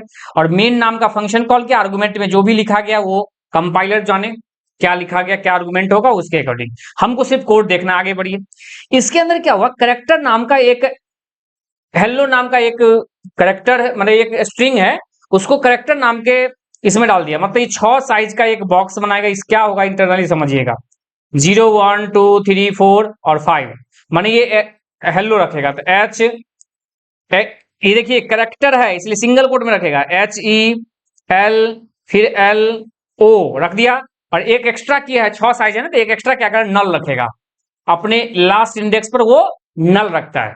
आप सी प्रोग्रामिंग या C++ के अंदर आप जानते होइएगा, स्ट्रिंग जो है ना एक ग्रुप ऑफ करेक्टर है, करेक्टर की ग्रुप है, ठीक है, जिसका एरे ऑफ करेक्टर है। मैंने स्ट्रिंग के अंदर, मैंने C++ के अंदर जो स्ट्रिंग है वो एरे ऑफ करेक्टर है, मतलब उसमें जो भी हम बनाएंगे वो करेक्टर के फॉर्म में चला जाएगा। तो क्या ऐसे, फिर अगला क्या करेगा, वर्ल्ड। इसी तरह फिर क्या होगा, इस तरह क्या हुआ, ये 0 1 2 3 4 और एक 5 वर्ल्ड है, तो W रखेगा, WORLD, और लास्ट पर क्या रख देगा, नल रखेगा। चलिए ठीक है, वर्ल्ड रख दिया। आगे क्या किया है, 12 साइज का बनाया है, ठीक है, और वो क्या करेगा, S1 और S2 दोनों को रख देगा। तो देखिए 5 कितने साइज है, 1 2 3, मैंने हेलो में 5 करेक्टर और वर्ल्ड में कितना, 5 5 10 करेक्टर है, 12 साइज करेक्टर बना दिया और लास्ट पर इंडेक्स रख देगा। लेकिन देखिएगा एक चीज है, और एस को प्रिंट कर रहा है, इसमें क्या होगा सो समझिएगा। इसमें क्या होगा कि सीधे सीधे गए हैं और दो तरह का माने एरे बना हुआ है, एरे ऑफ करेक्टर बना हुआ है, करेक्टर का एरे बना और करेक्टर का एरे बना फिर से। तो दोनों करेक्टर के एरे को सीधे सीधे हम कंबाइन नहीं कर सकते हैं। जैसे यहां क्या लिखा है, S1, यहां क्या लिखा है, जैसे देखिए ये S1 का ऑब्जेक्ट है, ये S2 का ऑब्जेक्ट, हमने आगे लिखा S3 के अंदर डाल दिया 12 और लिख दिए कि S1 प्लस करके सिंगल कोट खाली कर दिए और फिर क्या कर दिए, प्लस S2 कर दिए। ये सीधे सीधे हम करेक्टर के एरे में, एरे पर ये ऑपरेशन नहीं करते, आपको एरर दे देगा, ये आपको एरर दे देगा। ये डायरेक्टली आप सीधे सीधे नहीं कर सकते हैं। अगर यही चीज को ठीक करके, ये इस सब चीज को ठीक, माने पहले एक बात जान लीजिए, ये नहीं लिख सकते, माने दो एरे ऑफ कैरेक्टर को आपस में डायरेक्टली हम कंबाइन नहीं कर सकते। उसको अगर कंबाइन करना होगा तो इंडेक्स के थ्रू उसको निकाल के एक के बाद दूसरा हम रखेंगे, तब होगा लूप चला के, ऐसे नहीं लग सकते। लेकिन अगर हमको ऐसे रखना ही है तो इस लाइन को हटा के क्या लिखना पड़ता पता है, स्ट्रिंग। देखिए इसके बाद क्या लिखना पड़ता है, string S1 is equal to hello. अगर हम ऐसे लिखते, फिर लिखते अगला string S2 equal to world, hello world लिख दिए। और फिर क्या करते, स्ट्रिंग S3 इजकल टू, हम लिखते थे S1 प्लस सिंगल कोट दे दिए, चलो चलिए ठीक है, और S2 कर दिए। ये करते और S3 को पिन करते तो हमको हेलो वर्ल्ड देता, हेलो और वर्ल्ड के बीच में थोड़ा स्पेस छोड़ के देता, तब ये सही होता। अगर ये दोनों लाइन के कोड को छोड़ रिप्लेस कर देंगे हम इस कोड के रूप में, तो फिर क्या होगा, वो तब सही होता है कोड। लेकिन ऐसे लिखा हुआ है तो हम एरे ऑफ कैरेक्टर को डायरेक्टली जो है हम उसको कंबाइन नहीं कर सकते हैं, वन आफ्टर अनदर कंबाइन नहीं कर सकते हैं, इसलिए इसका इसमें एरर देगा आपको, और जो ऑप्शन नंबर सी होगा। आगे बढ़िए, क्वेश्चन नंबर 14 देखिए, कहता है C++ में एरे को कैसे डिक्लेयर करेंगे। तो आपको एरे के बारे में थोड़ा सा लाइन जान लीजिए। एरे क्या होता है, ग्रुप ऑफ करेक्टर होता, सॉरी, एरे होता है group of similar type of data.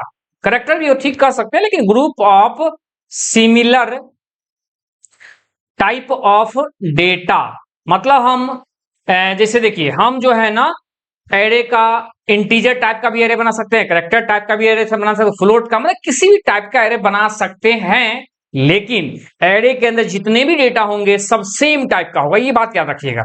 Group of similar type of data, जैसे देखिए INT X नाम का एक एरे बना दिए 5 साइज का, तो इसमें पांचों डेटा इंटीजर होगा। अगर हम बना दिए फ्लोट X नाम का और इसमें दे दिए 6, तो ये 6 डेटा फ्लोट टाइप का होगा।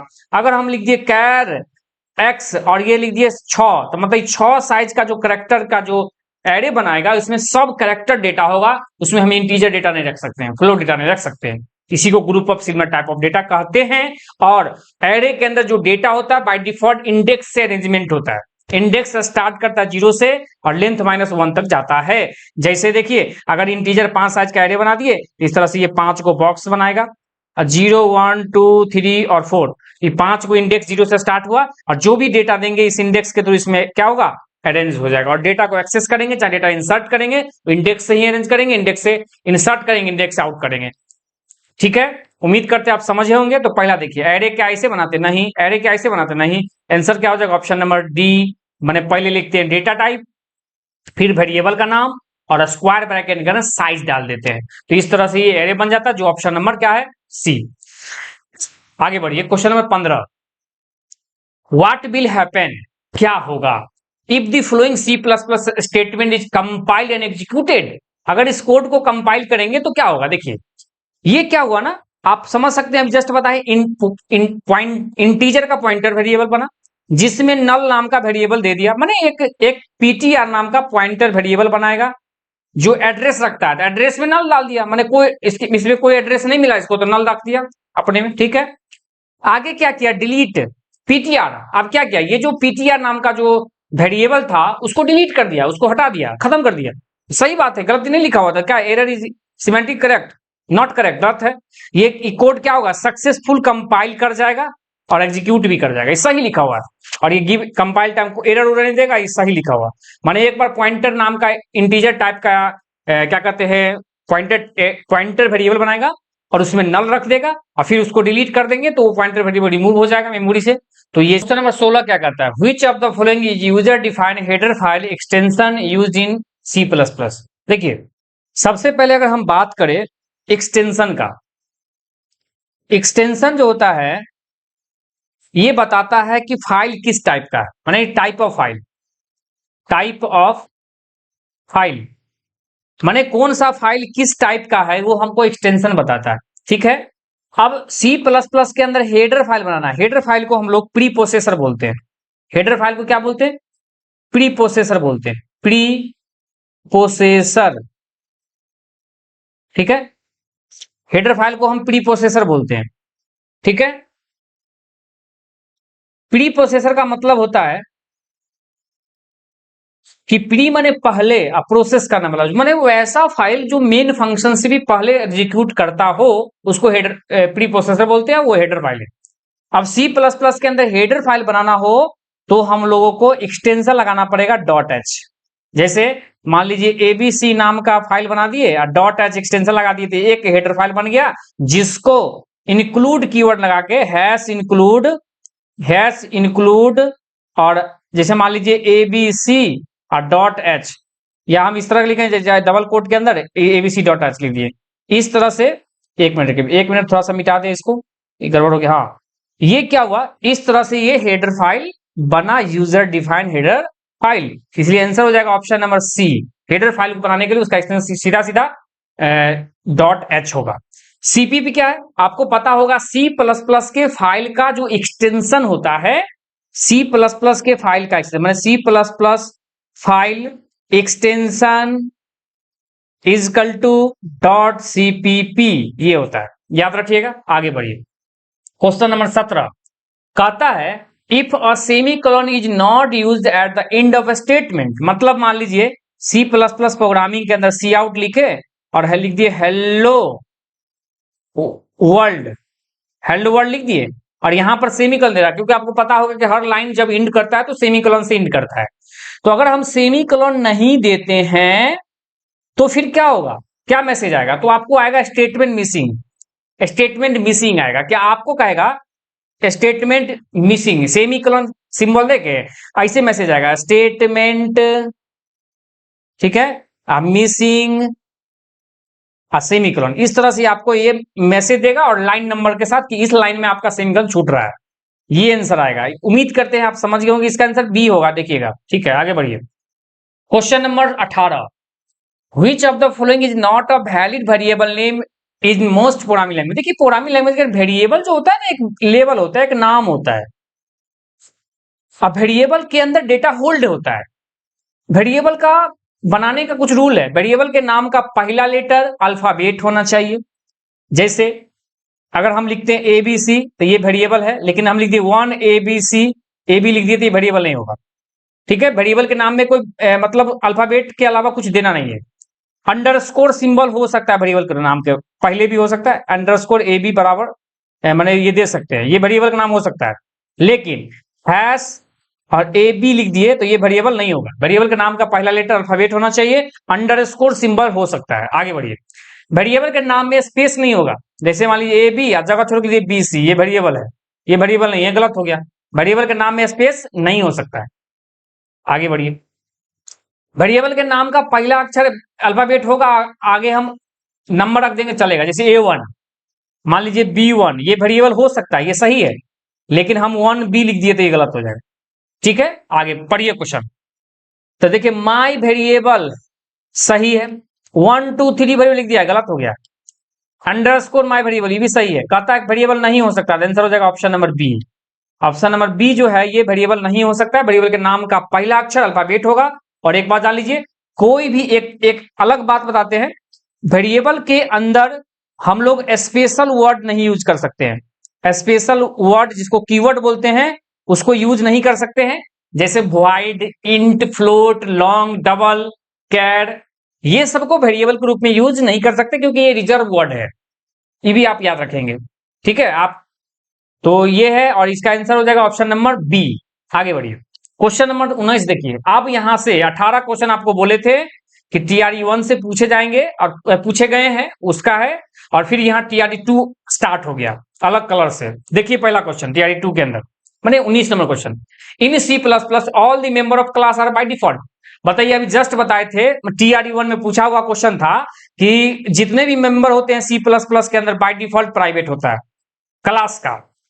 माने C++ के अंदर जो क्लास बनाते हैं हम लोग, उसके अंदर जो बाय डिफॉल्ट जो मेंबर है वो बाय डिफॉल्ट क्या होगा, प्राइवेट होगा। लेकिन स्ट्रक्चर जो हम लोग बनाते हैं C++ के अंदर, उसके बाय डिफॉल्ट जो मेंबर होंगे क्या होंगे, पब्लिक होंगे। तो इसका आंसर हो जाएगा ऑप्शन नंबर बी निकल के आएगा। आगे बढ़िए। इन C++ what does class hold. आप देखिए ये क्वेश्चन कितना अच्छा पूछा हुआ क्वेश्चन। क्लास के अंदर C++ के अंदर जो क्लास है ना, उसके अंदर दो चीज देखने को मिलता है, एक डेटा मेंबर और एक क्या मिलता है अगला, मेंबर फंक्शन। मेंबर फंक्शन देखने को मिलता है, ये दो चीज देखने को आपको मिलता है, जो ऑप्शन नंबर क्या है, सी में है। उम्मीद करते हैं आप समझ गए होंगे। आगे बढ़िए। लेकिन थोड़ा सा रुकेंगे हम, यहां पर more than one of the above भी है, उसको भी थोड़ा देख लीजिए। क्या कहता है, इन C+ what does the class hold. Class क्या क्या होल्ड कर सकता है, डेटा मेंबर और मेंबर फंक्शन। एरे, क्या एरे होल्ड नहीं कर सकता है क्या क्लास। तो क्लास के अंदर डेटा मेंबर के अंदर ही एरे हो गया। अगर हम बात करें लॉजिकल सोचे तो क्लास के अंदर दो चीज, डेटा मेंबर मेंबर फंक्शन। अगर हम सीधे बात करें एरे, एरे बनाना एक तरह का डेटा ही है। एरे बनाना भी एक तरह का डेटा ही है।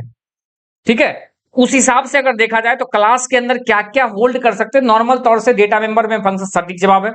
लेकिन डेटा के रूप में एरे भी होता है और डेटा भी होता है। इस हिसाब से आंसर जगह ऑप्शन नंबर डी भी हो सकता है, इसका डी भी हो सकता है। ठीक है, लेकिन अब सवाल आपका उठा कि हम क्या आंसर लगाएंगे। आप डी कर रहे हैं फिर सी बोल रहे हैं, क्या आंसर लगाएंगे। तो देखिए नॉर्मल स्तर पर सीधे पूछा है कि C++ के अंदर क्लास क्या रख सकता है अपने में। तो एक लाइन में हम अगर बोल दे डेटा मेंबर और मेंबर फंक्शन को रख सकता है तो ये सही निकल के आएगा, क्योंकि डेटा के रूप में सारा चीज हो गया, डेटा के रूप में सब चीज हो गया। ठीक है, माने एरे भी होंगे, स्ट्रिंग भी होंगे, सब चीज हो सकता है। तो डेटा और मेंबर फंक्शन दोनों एक क्लास के अंदर होल्ड होते हैं, तो इसका सटीक जवाब सी होगा। ठीक है, आप more than one of the above मत लगाइएगा, सी ही होगा। आगे बढ़िए। Question number 21। इन क्वेश्चन नंबर 21 जो है, कहता है अ कंस्ट्रक्टर इज कॉल्ड। कंस्ट्रक्टर एक स्पेशल मेंबर फंक्शन होता है जिसको कॉल नहीं करना पड़ता है, ये ऑटोमेटिक कॉल होता है जब हम ऑब्जेक्ट बनाते हैं। जैसे ही ऑब्जेक्ट बनाएंगे वो ऑटोमेटिक कॉल हो जाएगा। तो देखिए कहता कंस्ट्रक्टर कब कॉल होगा, object is created, class is created, class is declare. गलत हो गया, गलत हो गया, गलत हो गया, गलत हो गया। आंसर हो जाएगा ऑप्शन नंबर ए। जैसा ही क्लास बनाएंगे, क्लास का ऑब्जेक्ट बनाएंगे, क्लास बनाएंगे, उसके अंदर कंस्ट्रक्टर डिक्लेयर कर देंगे। आज जैसा ही हम ऑब्जेक्ट बनाएंगे उस क्लास का, तो वो ऑटोमेटिक कंस्ट्रक्टर कॉल हो जाएगा, जो आंसर हो जाएगा option number A. Question number 22 देखिए, the number of access specified in C plus plus class. C plus plus के अंदर एक्सेस स्पेसिफाइड 3 को देखने को मिलता है, 1, 2 और 3 देखता है। कौन कौन है? तो प्राइवेट, पब्लिक, प्रोटेक्टेड, प्रोटेक्टेड, ये 3 तरह का जो हमको डेटा एक्सेस स्पेसिफायर देखने को मिलता है सी प्लस प्लस के अंदर। अब थोड़ा सा इसके बारे में एक लाइन समझ लीजिए। अगर कोई चीज प्राइवेट हो गया क्लास के अंदर, तो वो उसको हम आउटसाइड एक्सेस नहीं कर सकते, इनकैप्सुलेट हो जाएगा डेटा। पब्लिक हो गया क्लास के अंदर, जो डेटा में पब्लिक हो गया तो उसको हम आउटसाइड एक्सेस कर सकते हैं, कहीं से भी एक्सेस करते हैं, किसी भी ऑब्जेक्ट से एक्सेस कर सकते हैं। लेकिन प्रोटेक्टेड, अगर किसी क्लास के अंदर मेंबर को प्रोटेक्टेड बना दिए तो उसको एक पैकेज से दूसरे पैकेज में एक्सेस नहीं कर सकते हैं, याद रखिएगा। इसलिए इसका आंसर हो जाएगा 3, मतलब 3 को एक्सेस स्पेसिफायर देखने को मिलता है। आगे बढ़िए, क्वेश्चन नंबर 23 क्या कहता है? Which of the following is used to define the member of a class externally? देखिए, अगर कोई चीज क्लास के अंदर डिक्लेयर है, जैसे मान लीजिए क्लास के अंदर क्लास एबीसी है, इसके अंदर एक वेरिएबल बना दिया int x, अब इसको आउटसाइड एक्सेस करना चाहते हैं, बाहर एक्सेस करना चाहते हैं, तो बाहर आके हम लोग क्या कर देंगे पता है? int उस क्लास का नाम लिखेंगे ABC, clone scope resolution operator लगा देंगे, स्कोप रिजोल्यूशन ऑपरेटर, जो आंसर हो जाएगा ऑप्शन नंबर बी। और उसके बाद लिख देंगे x और उसमें वैल्यू देना है, दे दीजिए 7। इस तरह से ये क्या होगा? आउटसाइड उसको एक्सेस कर लेंगे, लेकिन वो क्या होना पड़ेगा? उसको पब्लिक होना पड़ेगा, तभी जाके उसको आउटसाइड एक्सेस कर पाइएगा। मतलब ये पब्लिक बना दिए डेटा मेंबर को, इंटरनली वाला को, तो इंटरनल जो क्लास के अंदर जो डेटा मेंबर है एक्स नाम का, उसको हम पब्लिक बना दिए। इसका मतलब क्या हुआ पता है? वो एक एक्स नाम वेरिएबल बना, उसमें डेटा नहीं है, उसको हम आउटसाइड एक्सेस कर सकते हैं, लेकिन उसको हम बाहर निकल के उसको हम डेटा देना चाहते हैं। ठीक है, तो इस तरह से आईएनटी मतलब वो वेरिएबल का माने क्लास का नाम स्कोप रिजोल्यूशन ऑपरेटर, ये इसको बोलते हैं स्कोप रिजोल्यूशन ऑपरेटर, याद रखिएगा। और इसके साथ हम वेरिएबल का नाम लिख दिए, वैल्यू दे दिए। या कोई मेथड है, जैसे मान लीजिए इसके अंदर वाइड शो मेथड है, उसको आउटसाइड बॉडी देना चाहते हैं, इसको भी बता देते हैं। चलिए, जैसे मान लीजिए क्लास बनाए हैं एबीसी नाम का, और एबीसी नाम का इसके अंदर क्या किए? पब्लिक, और इसके अंदर हम क्या किए? वाइड एक शो नाम का हम फंक्शन बना दिए, इसको हम आउटसाइड बॉडी देना चाहते हैं। तब लिखेंगे कैसे लिखेंगे? देखिएगा, लिखेंगे वाइड, ठीक है, क्लास का नाम लिखेंगे एबीसी, क्लोन दे देंगे, क्लोन नहीं, scope resolution operator, scope resolution operator, फिर लिखेंगे शो और ब्रैकेट देंगे। अब यहां से क्या करेंगे? इसको हम बॉडी दे देंगे। जो बॉडी दे देंगे, ये क्या हुआ? है एक्चुअल में क्लास के अंदर, लेकिन बॉडी कहां मिला? क्लास के बाहर। तो क्लास के बाहर उसको यूज करना हो, उसको बॉडी देना हो, एक्सेस करना हो, तो आप याद रखिएगा स्कोप रिजोल्यूशन ऑपरेटर लगाएंगे। ऑप्शन नंबर 20 सही जवाब निकल के आया। आगे बढ़िए, question number 24, choose the correct statement about inline function. आप बताइए, इनलाइन फंक्शन बता दिए कि कोई फंक्शन जब खुद के फंक्शन को कॉल करेगा तो इनलाइन फंक्शन होगा। मैं अभी पिछला क्वेश्चन बताया था, टीआरईओ ने पूछा गया है। तो मतलब कोई function, the function is called itself, माने कोई फंक्शन खुद के फंक्शन को कॉल कर लेगा तो उसको इनलाइन फंक्शन कहते हैं। इनलाइन फंक्शन से क्या होता है पता है? स्पीड बढ़ जाता है एग्जीक्यूशन का, माने जो हमारे कोड का जो एग्जीक्यूशन है ना, उसका स्पीड बढ़ जाता है। तो यही आंसर हो जाएगा option number 1, the speed up execution, माने हमारे कोड का जो स्पीड है वो बढ़ जाएगा, वो बहुत फास्ट एग्जीक्यूट हो जाएगा, आउटपुट जल्दी निकल जाएगा। तो इसका आंसर हो जाएगा ऑप्शन नंबर ए। आगे बढ़िए, क्वेश्चन नंबर 25 देखिए, which concept of C plus plus is use to reuse the written code, माने सी प्लस प्लस के अंदर जो पहले से लिखा कोड है उसको दोबारा यूज करना हो, इनहेरिटेंस कर लेंगे ना। जैसे देख लीजिए, ए नाम का एक क्लास है, और उस ए नाम का एक पहले से क्लास बनाए, को बी नाम का क्लास बनाए, और ए को बी में क्या कर लिए? हम इनहेरिट कर लिए, इनहेरिट कर लिए, इनहेरिटेंस कर लिए मान लीजिए। तो क्या हुआ? पहले से बनाया प्रॉपर्टी है, उसको हम क्या किए? रीयूज कर लिए। जैसे पेरेंट का कोई संपत्ति है तो चाइल्ड उसको क्या कर लेता है? अपने में इनहेरिट कर लेता है। इनहेरिट कर लेता है तो क्या होता है? वो प्रॉपर्टी जो पहले से पेरेंट बनाया था वो बनाना नहीं पड़ता है, उस प्रॉपर्टी को यूज कर लेता है, माने रीयूज। पेरेंट ने भी यूज किया और चाइल्ड ने भी यूज कर लिया, रीयूज हो गया, इनहेरिटेंस होगा। पॉलीमॉर्फिज्म बता चुके हैं पीछे, कोई भी चीज जब मल्टीपल फॉर्म हो जाएगा तो वो पॉलीमॉर्फिज्म का एग्जांपल है। इनकैप्सुलेशन, जो डेटा हाइड हो जाता है, छुप जाता है data member, by default class के अंदर प्राइवेट है, वो इनकैप्सुलेट हो जाता है डेटा। आगे बढ़िए, question number 26, what will be the output of the flowing code, इसका कोड का आउटपुट क्या है। बड़ा अच्छा क्वेश्चन है, देखिएगा इसको हम बहुत अच्छे से एक्सप्लेन करेंगे। क्या कहता है वो देख लीजिए। कहता है INT ए में 5 दिया, चलिए ठीक है, एक ए नाम का वेरिएबल बनाया और उसने 5 नाम का वैल्यू लोड कर दिया। नीचे आएंगे सी आउट, सी आउट का मतलब जानते क्या होता है, करेक्टर आउटपुट, माने जो उसके बाद जो लिखा रहेगा ना उसको सीधे सीधे आउटपुट कर देगा। तो देखिए क्या है, आउटपुट ग्रुप में क्या देगा, फर्स्ट, माने सबसे पहले क्या मैसेज देगा, FIRST, उसके बाद क्या है, ए लेस देन 2, मतलब इसको पहले एग्जीक्यूट कैलकुलेशन तो करेगा। ये क्या देख लीजिए, ये है एक आपको, ये है शिफ्ट ऑपरेटर, ये क्या है, शिफ्ट ऑपरेटर है, ये शिफ्ट ऑपरेटर है। क्या लिखे हैं, लेस देन, ये लेस देन जो है ना, ये लेफ्ट शिफ्ट है। कौन सा शिफ्ट है ये लेफ्ट शिफ्ट है। आप देखिए कैसे काम करता है वो सब। शिफ्ट ऑपरेटर वैसा ऑपरेटर होता है, देखिए, operator that is used to shifting the binary bit, माने बाइनरी बिट को, जो बाइनरी बिट क्या होता है 0 और 1, उसको शिफ्टिंग करने का काम करता है शिफ्ट ऑपरेटर। दो तरह का शिफ्ट हम लोग देखने को मिलता है, लेफ्ट शिफ्ट और राइट शिफ्ट। यहां पर लेफ्ट शिफ्ट समझिए पहले, ये क्या करता है, पहले क्या है, ए में क्या है 5 है, चलिए 5 पहले 5 का बाइनरी निकालिए। तो 5 का बाइनरी निकालिएगा तो 0 1, माने 1 0 1 हो जाएगा। 5 का बाइनरी यही होता है। अगर आपको पता नहीं हो तो आप 5 को 2 से भाग देकर देख लीजिए, नहीं तो ट्रिक इस्तेमाल कर लीजिए, 1 2 4 8 16 32 48, ये क्या है, ट्रिक है। ये क्या क्या निकालने का है, ये डेसिमल वैल्यू को बाइनरी में निकालने का। जैसे देखिए हमको 5 का है तो 5 है तो पिक कर लेंगे, पिक करने में तो 1 रखना, तो 4 लिए और एक 5 ले लिए, बन गया 101। हम जो भाग दे के दो से भाग दे रहे थे वो हम डायरेक्ट कर लिए। तो चलिए हम ये चीज समझ गए, ओके इसको मिटाते हैं। मतलब यहां पर 5 लिखा हुआ है, उसका लेफ्ट शिफ्ट करना है, यानी लेफ्ट शिफ्ट 2 करना है। तो 5 का पहले बाइनरी निकालेंगे तो 101 हो गया, ठीक है। चलिए ए बराबर 5 है, आइए आगे। अब क्या लिखा, ए लेस देन 2, मैंने 2 बिट शिफ्ट करेगा लेफ्ट, कैसे करेगा वो देख लीजिए, थोड़ा कलम चेंज करते हैं।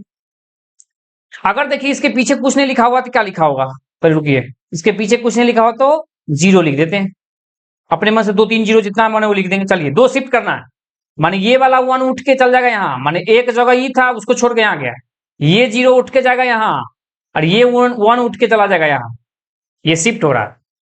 तो मतलब इस 0 के जगह क्या आएगा, 1 आएगा। ये 0 की जगह कौन 0 आ रहा है, ये वाला 0 आ रहा है तो यहाँ पे 0 दे देंगे।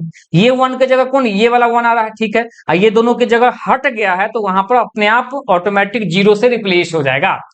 अब ये क्या हुआ, ए बराबर 5 को 2 शिफ्ट लेफ्ट किए तो या क्या बाइंडिंग वैल्यू निकल के आया, 10100 निकल के आया। तो अभी किसका मान है वो देख लीजिए, तो वो ट्रिक पुट कर लीजिए, 1 2 4 8 16, माने 16 और 4, जो 1 वाला वो काउंट कर लीजिए, 16 4 20। मतलब यहां पर जो है ना इस वाले वैल्यू से रिजल्ट क्या देगा, 20 देगा। 20 किस में, देखिए यहाँ 52 है कट गया, यहाँ 25 है ये कट गया। अब देखिए 20 तो है, ठीक है। यहाँ क्या है, फर्स्ट, सीधे सीधे फर्स्ट मैसेज देगा। आगे क्या है, सेकेंड, यो ठीक है, माने इसका आंसर हो जाएगा ऑप्शन नंबर बी। इस तरह से यहाँ पर शिफ्ट ऑपरेटर काम किया है। उम्मीद करते हैं आप समझे होंगे इस क्वेश्चन को। देखिए क्वेश्चन नंबर 27 क्या कहता है, what will be the output of the following programme fragment, मतलब ये प्रोग्राम है, इसका आउटपुट क्या होगा वो बताने के करा है। यहाँ पर क्या है, int i इक्वल टू 10, मतलब एक i नाम का वेरिएबल बनाया है और उसके अंदर 10 डाल दिया है। वाइड मेन, मैंने एक मेन नाम का फंक्शन बनाया, उसके अंदर क्या है int i, एक और i नाम का वेरिएबल, इसके अंदर एक i नाम का वेरिएबल बनाया है जिसके अंदर 20 डाल दिया, मैंने एक अलग से ब्लॉक है। यहाँ पर देखिए टॉप पर बना है, इसको हम लोग कहेंगे ग्लोबल वेरिएबल, ये ग्लोबल वेरिएबल हो गया। और ये ब्लॉक के लिए इस ब्लॉक के अंदर हो गया, तो ये जो int है ये लोकल वेरिएबल कहलाएगा, ठीक है। और इसके अंदर एक और ब्लॉक बना दिए हैं, उसके अंदर फिर एक और वेरिएबल बना दिया i नाम का और 30 डाल दिए, माने ये और भी लोकल हो गया उसके क्लोज। देखिए प्रिंट एफ, मैंने आउटपुट देने के लिए %d, 2 डेटा स्पेसिफाइड है, i माने i को प्रिंट करेगा, तो i प्रिंट होगा, यहाँ पर सीधे सीधे i लिखा है, तो नजदीकी जो i है ना, नजदीकी मैंने लोकल में पास में जो i है उसको प्रिंट करेगा, मैंने 30 प्रिंट करेगा। कॉमा देके ये देखिए स्कोप रिजोल्यूशन ऑपरेटर आई लिखा हुआ है, ये क्या करेगा, ग्लोबल वेरिएबल जो है, जो सबसे टॉप पर वेरिएबल बना हुआ उसका वैल्यू रिटर्न करेगा। तो यहां पर क्या करेगा, 10, सबसे ऊपर में क्या है देखिए, ग्लोबल में 10 था ना, सबसे पहली बार बना था, कॉमा देके 10, माने यही आउटपुट आने वाला है 30 और 10। उम्मीद करते हैं आप समझ गए होंगे। मैंने स्कोप रिजोल्यूशन ऑपरेटर के साथ यूज करेंगे तो वो आउटसाइड सबसे टॉप पर जो वेरिएबल डिक्लेयर किया गया ग्लोबल रूप से, उसको वो एक्सेस करेगा, उसका वैल्यू वो प्रिंट करेगा। तो इस तरह से आउटपुट आने वाला 30 और 10। आगे बढ़िए, क्वेश्चन नंबर 28 देखिए। 28 नंबर क्वेश्चन कहता है cout is in C plus plus extends for, मैंने सी प्लस प्लस में सी आउट का मतलब क्या होता है, सी का मतलब करेक्टर, ओ माने ओ यू टी माने आउटपुट, करेक्टर आउटपुट होता है, इसका फुल फॉर्म होता है सी आउट माने करेक्टर आउटपुट, जिसको हम लोग अपने प्रोग्राम के अंदर सी प्लस प्लस के अंदर किसी भी चीज को आउटपुट देखने के लिए करते हैं। जैसे देखिए, मानिए हम लिखे हेलो वर्ल्ड, तो ये हेलो वर्ल्ड जो है एक आउटपुट दिखाने के लिए सी आउट हम यूज करते हैं, और सी आउट का मतलब करेक्टर आउटपुट होता है। तो इसका आंसर हो जाएगा ऑप्शन नंबर बी। आगे बढ़िए, क्वेश्चन नंबर 29 देखिए, यहां तक टीआरडी 2 था, अब टीआरडी 3 के अंदर जो क्वेश्चन सी प्लस प्लस के हैं वो पूछे गए। देखिए क्वेश्चन कहता है right the output of following, मतलब ये प्रोग्राम का क्या आउटपुट होने वाला वो देखिएगा। तो क्या है, INT ए और 1 2 3 4 मतलब 3 तक, ये क्या किया, एक एरे बनाया ए नाम का, और यहां पर क्या किया 0 1 2 इंडेक्स होगा, इसमें वैल्यू डाल दिया 1 2 3 डाल दिया। ठीक है, चलिए अब देखिए यहां पर सीधा सीधा आगे क्या किया, स्टार करके पी कर दिया है, मतलब स्टार किसी वेरिएबल के पहले लगा देते हैं तो वो पॉइंटर वेरिएबल बन जाता है। ठीक है, लेकिन देखिए एक मिसिंग कर दिया यहां पर, ये क्या होगा, मतलब यहां पर हुआ क्या है सो देखिएगा, आपको थोड़ा थोड़ा बढ़िया से समझिएगा। यहां पर एक एरे तो बनाया है और ये कॉमा नहीं दिया है, अगर कॉमा देके स्टार पी लिखता तो वो एक पॉइंटर टाइप का वेरिएबल बन जाता, या सेमी कोलन दे देता, तो यहां पर एक सेमी कोलन दे देता और फिर ये एक, तब वो सही स्टेटमेंट कहलाता, उसके आगे डेटा टाइप लगा देते तो। लेकिन ये लाइन मिसिंग गड़बड़ है, ठीक है, मिसिंग है, गड़बड़ है, तो यहां पर इसको जब कंपाइल करने जाएंगे उसी समय एरर दे देगा। तो यहाँ रन टाइम एरर नहीं देने वाला है, 3 भी आउटपुट नया जंक वैल्यू में नहीं देने वाला, मोर देन 1 ऑफ दी भी नहीं होना है, इसका आंसर हो जाएगा ई, ऑप्शन नंबर ई हो जाएगा, माने कंपाइल टाइम एरर दे देगा कि उस स्टेटमेंट ही गड़बड़ लिखा हुआ है। ठीक है, उम्मीद करते हैं आप समझे होंगे इस क्वेश्चन को। अगर वहां पर सेमीकोलन देके अगर इसको कैसे सही कर सकते थे वो देख लीजिए, इसको भी बता दें मैं, तो INT ए स्क्वायर ब्रैकेट और फिर इजकल टू 1 कॉमा दे के 2 और 3 इस तरह से कर देता, और फिर क्या करता, मान लीजिए उसी लाइन में अगर लिखना हो इसको तो इस पहले तो यहां सेमीकोलन दे देता, ठीक है, और फिर क्या करता INT स्टार और पी दे देता और सेमीकोलन, तो ये स्टेटमेंट सही होता, इसे आराम से एग्जीक्यूट कर जाता है, ये आराम से एग्जीक्यूट कर जाता। ठीक है, ये आराम से कहीं दिक्कत नहीं होता। ठीक है, तो उम्मीद करते हैं आप समझे होंगे अच्छे से। आगे बढ़िए, क्वेश्चन नंबर 30 देखिए, Which of the following is a pillar of OOP, माने OOP का मतलब होता है ऑब्जेक्ट ओरिएंटेड प्रोग्रामिंग का क्या पिलर है। तो बताइए ऑब्जेक्ट ओरिएंटेड प्रोग्रामिंग जो है ना वो डिपेंडेंट है, वो फीचर है उसका, इनहेरिटेंस उसके अंदर होता है, इनकैप्सुलेशन होता है, डाटा एब्स्ट्रैक्शन होता है, ये सब फीचर्स देखने को मिलते हैं, इसलिए इसका आंसर हो जाएगा more than 1 of the above. ठीक है, मतलब ये ऑब्जेक्ट ओरिएंटेड प्रोग्रामिंग का एक पिलर है, माने उसी पर ऑब्जेक्ट ओरिएंटेड प्रोग्रामिंग डिपेंडेंट है, इनहेरिटेंस पर, इनकैप्सुलेशन पर और डेटा एब्स्ट्रैक्शन पर। अब थोड़ा समझिए, थोड़ा बता दें, इनहेरिटेंस पहले से बना बनाया प्रॉपर्टी को न्यूली प्रॉपर्टी के अंदर हम लोग जोड़ लेते हैं, एक्सेस कर लेते हैं, वो इनहेरिटेंस होता है। इनकैप्सुलेशन, इनकैप्सुलेशन का मतलब हो गया कि डेटा क्लास के जो डेटा मेंबर है बाय डिफॉल्ट प्राइवेट होता है तो वो इनकैप्सुलेट होता है, छुपा होता है। और डेटा एब्स्ट्रैक्शन मतलब जिस डेटा को हम लोग को पब्लिक करना होगा, दिखाना हो, उसको हम पब्लिक कर देते हैं, जिसको हमको नहीं दिखाना हो, आउटसाइड एक्सेस नहीं करवाना हो तो उसको हम प्राइवेट कर देते हैं। ये एब्स्ट्रैक्शन कहलाता है, माने अकॉर्डिंग टू सिचुएशन हम किसी डेटा को प्राइवेट कर दिए, किसी को पब्लिक बना दिए, किसी को प्रोटेक्टेड बना दिए, मैंने एक्सेस स्पेसिफायर लगा दिए, वो एब्स्ट्रैक्शन कहला गया। ठीक है, उम्मीद करते समझोगे। इस क्वेश्चन का जवाब ऑप्शन नंबर डी होगा। आगे बढ़िए, अब क्वेश्चन नंबर आपके सामने जो है 31 नंबर क्वेश्चन देखिए, टीआरडी 3 का ही क्वेश्चन है, कुल 49 क्वेश्चन है, आप बने रहिएगा वीडियो में, वीडियो थोड़ा लंबा हुआ लेकिन आप मेहनत कीजिए, ठीक है, तभी आपके लिए अच्छा होगा। ठीक है, और साथ में बता दूं टेलीग्राम चैनल भी ज्वाइन कर लीजिए, वहां पर डेली बेसिस पर रात के 9 बजे मॉक टेस्ट होता है, आप वहां पर मॉक टेस्ट लगाइए, और अपने बहुत सारे स्टूडेंट वहां जुड़ते हैं बहुत सारे लोग जुड़ते हैं, वहां पर आप अपना रैंक देखिए कि मेरा रैंक कहां तक बन रहा है, मैं कहां तक तैयारी मेरा हुआ है। चलिए, टेलीग्राम चैनल का लिंक मैं इस वीडियो के डिस्क्रिप्शन में डाला हुआ, देख लीजिए। क्वेश्चन नंबर 31 देखिए, inheritance in OOP allows in class. आप बताइए इनहेरिटेंस जो है ऑब्जेक्ट ओरिएंटेड प्रोग्रामिंग में क्या करता है? पहले से जो बनाया प्रॉपर्टी है, जैसे मान लीजिए ए नाम का प्रॉपर्टी और एक बी नाम का प्रॉपर्टी है, तो पहले से बनाया प्रॉपर्टी है उसको न्यूली प्रॉपर्टी के अंदर एक्सेस कर लेते हैं, ये इनहेरिटेंस कहलाता है। तो पढ़िए ऑप्शन नंबर 1 कहता है inherit properties and behaviour from another class. अब सही तो लिखा हुआ है, पहले से जो माने एक दूसरा क्लास है उसको इनहेरिट कर लेते हैं किसी दूसरे क्लास के अंदर, ये सही है। अगला पढ़िए, create instance of another class, गलत है। Override method of another class, गलत है, ये भी गलत होगा, ये भी गलत है, मतलब ऑप्शन नंबर ए सही है। माने पहले से जो बनाया प्रॉपर्टी है उसके बिहेवियर को हम जब इनहेरिट कर लेते हैं, एक्सेस कर लेते हैं, तो वही इनहेरिटेंस कहलाता है। मैं बता चुका हूं जावा के अंदर इनहेरिटेंस करने के लिए, इनहेरिट करने के लिए हम लोग एक्सटेंड्स नाम का कीवर्ड लगाते हैं, और मतलब ये C++ के अंदर हम लोग कोलोन लगा के एक्सेस स्पेसिफायर लगाते हैं, जैसे पब्लिक लगा दिए और फिर सुपर क्लास का नाम लिख दिए, मैंने सुपर क्लास का नाम लिख दीजिए, ये लिखते हैं, इस तरह से करते हैं, और यहाँ पीछे होता है चाइल्ड क्लास का नाम। आगे बढ़िए, क्वेश्चन नंबर 32। आप देखिए ये क्वेश्चन STET 2023 में पूछा है, ये कहां पूछा था? TRE 3 के अंदर, यहां तक। अब STET 23 का क्वेश्चन, माने इसके आगे अब जितने भी क्वेश्चन है C++ का वो सब STET में पूछा गया है 23 और 24 में। देखिएगा क्वेश्चन किस तरह का क्वेश्चन पूछा गया, which keyword is used to create an instance of a class in most programming language.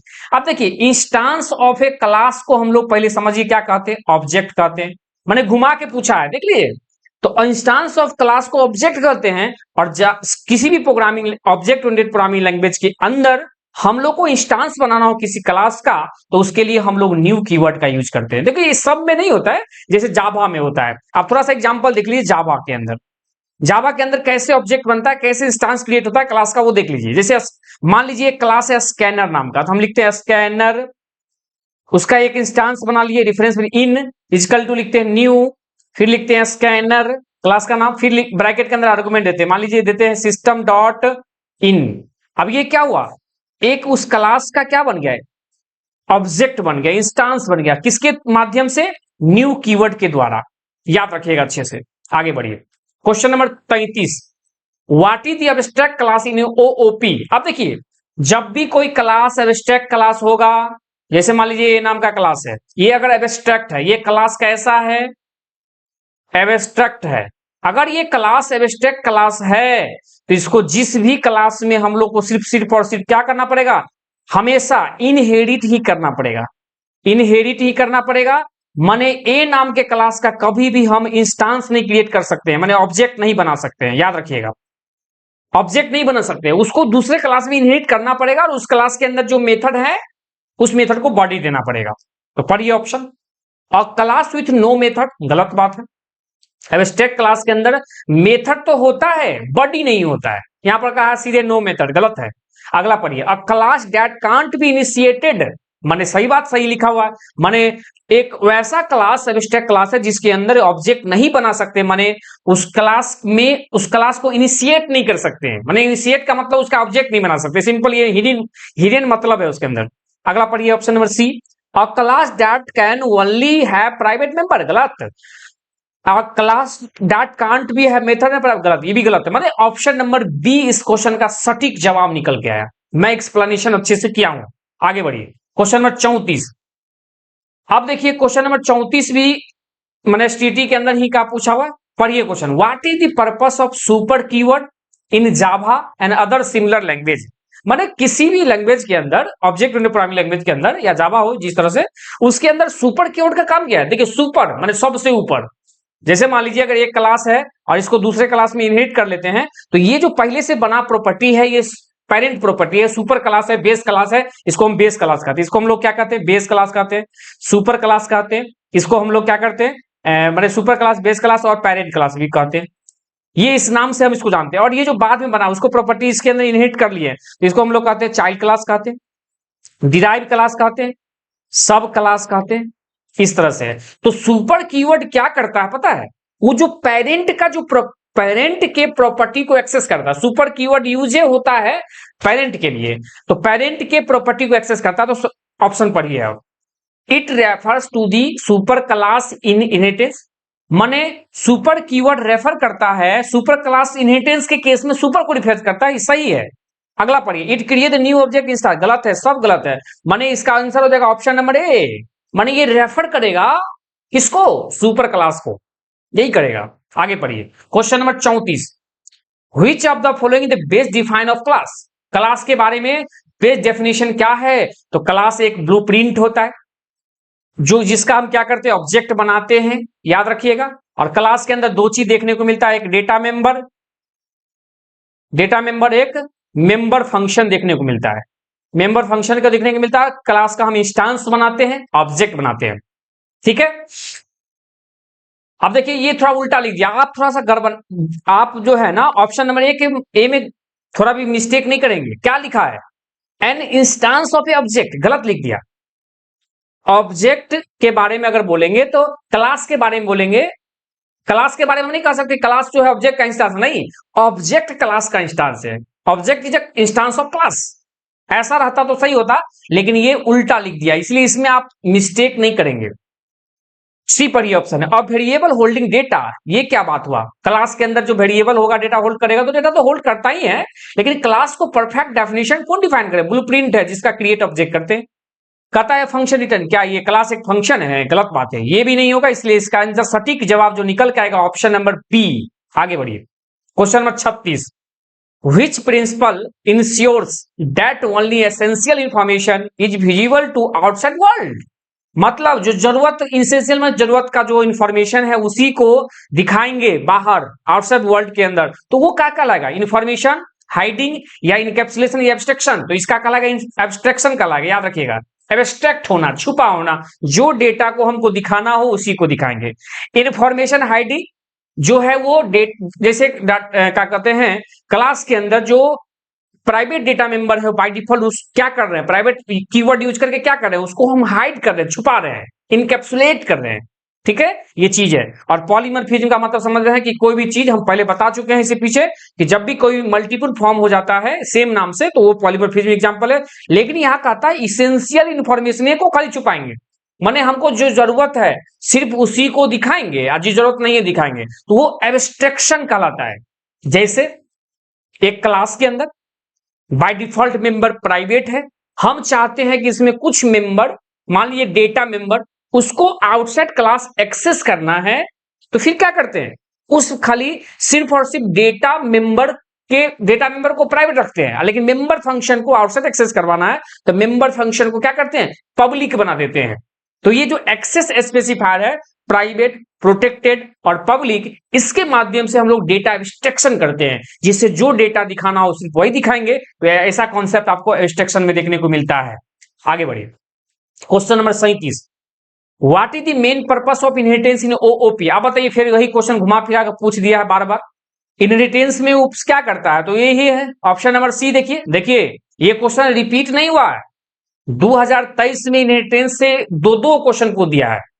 जैसे पीछे अगर थोड़ा जाए हम, तो इनहेरिटेंस से आप अगर देखेंगे, ये देखिए, नहीं एक मिनट, नहीं इनहेरिटेंस माने ये इसी में एक ही पूछा है क्वेश्चन, ठीक है, इनहेरिटेंस एक ही क्वेश्चन पूछा है, ठीक है। तो अभी देखिए वो इनहेरिटेंस का क्वेश्चन टीआरडी में पूछा था, पढ़िए, कहता है main purpose of inheritance in OP, inheritance जो है वो ऑब्जेक्ट प्रोग्रामिंग लैंग्वेज में क्या है, तो क्या लिखा है, to establish parent child relationship between classes, माने क्लास और चाइल्ड के बीच में, जैसे ए नाम का क्लास है और उसको हम इनहेरिट कर लिए बी नाम के क्लास के अंदर, तो ये इनहेरिटेंस हो गया। तो इसमें क्या होता है, ये पेरेंट क्लास, ये चाइल्ड क्लास, बी जो है चाइल्ड क्लास है, इसका रिलेशनशिप देखने को मिलता है इनहेरिटेंस के अंदर।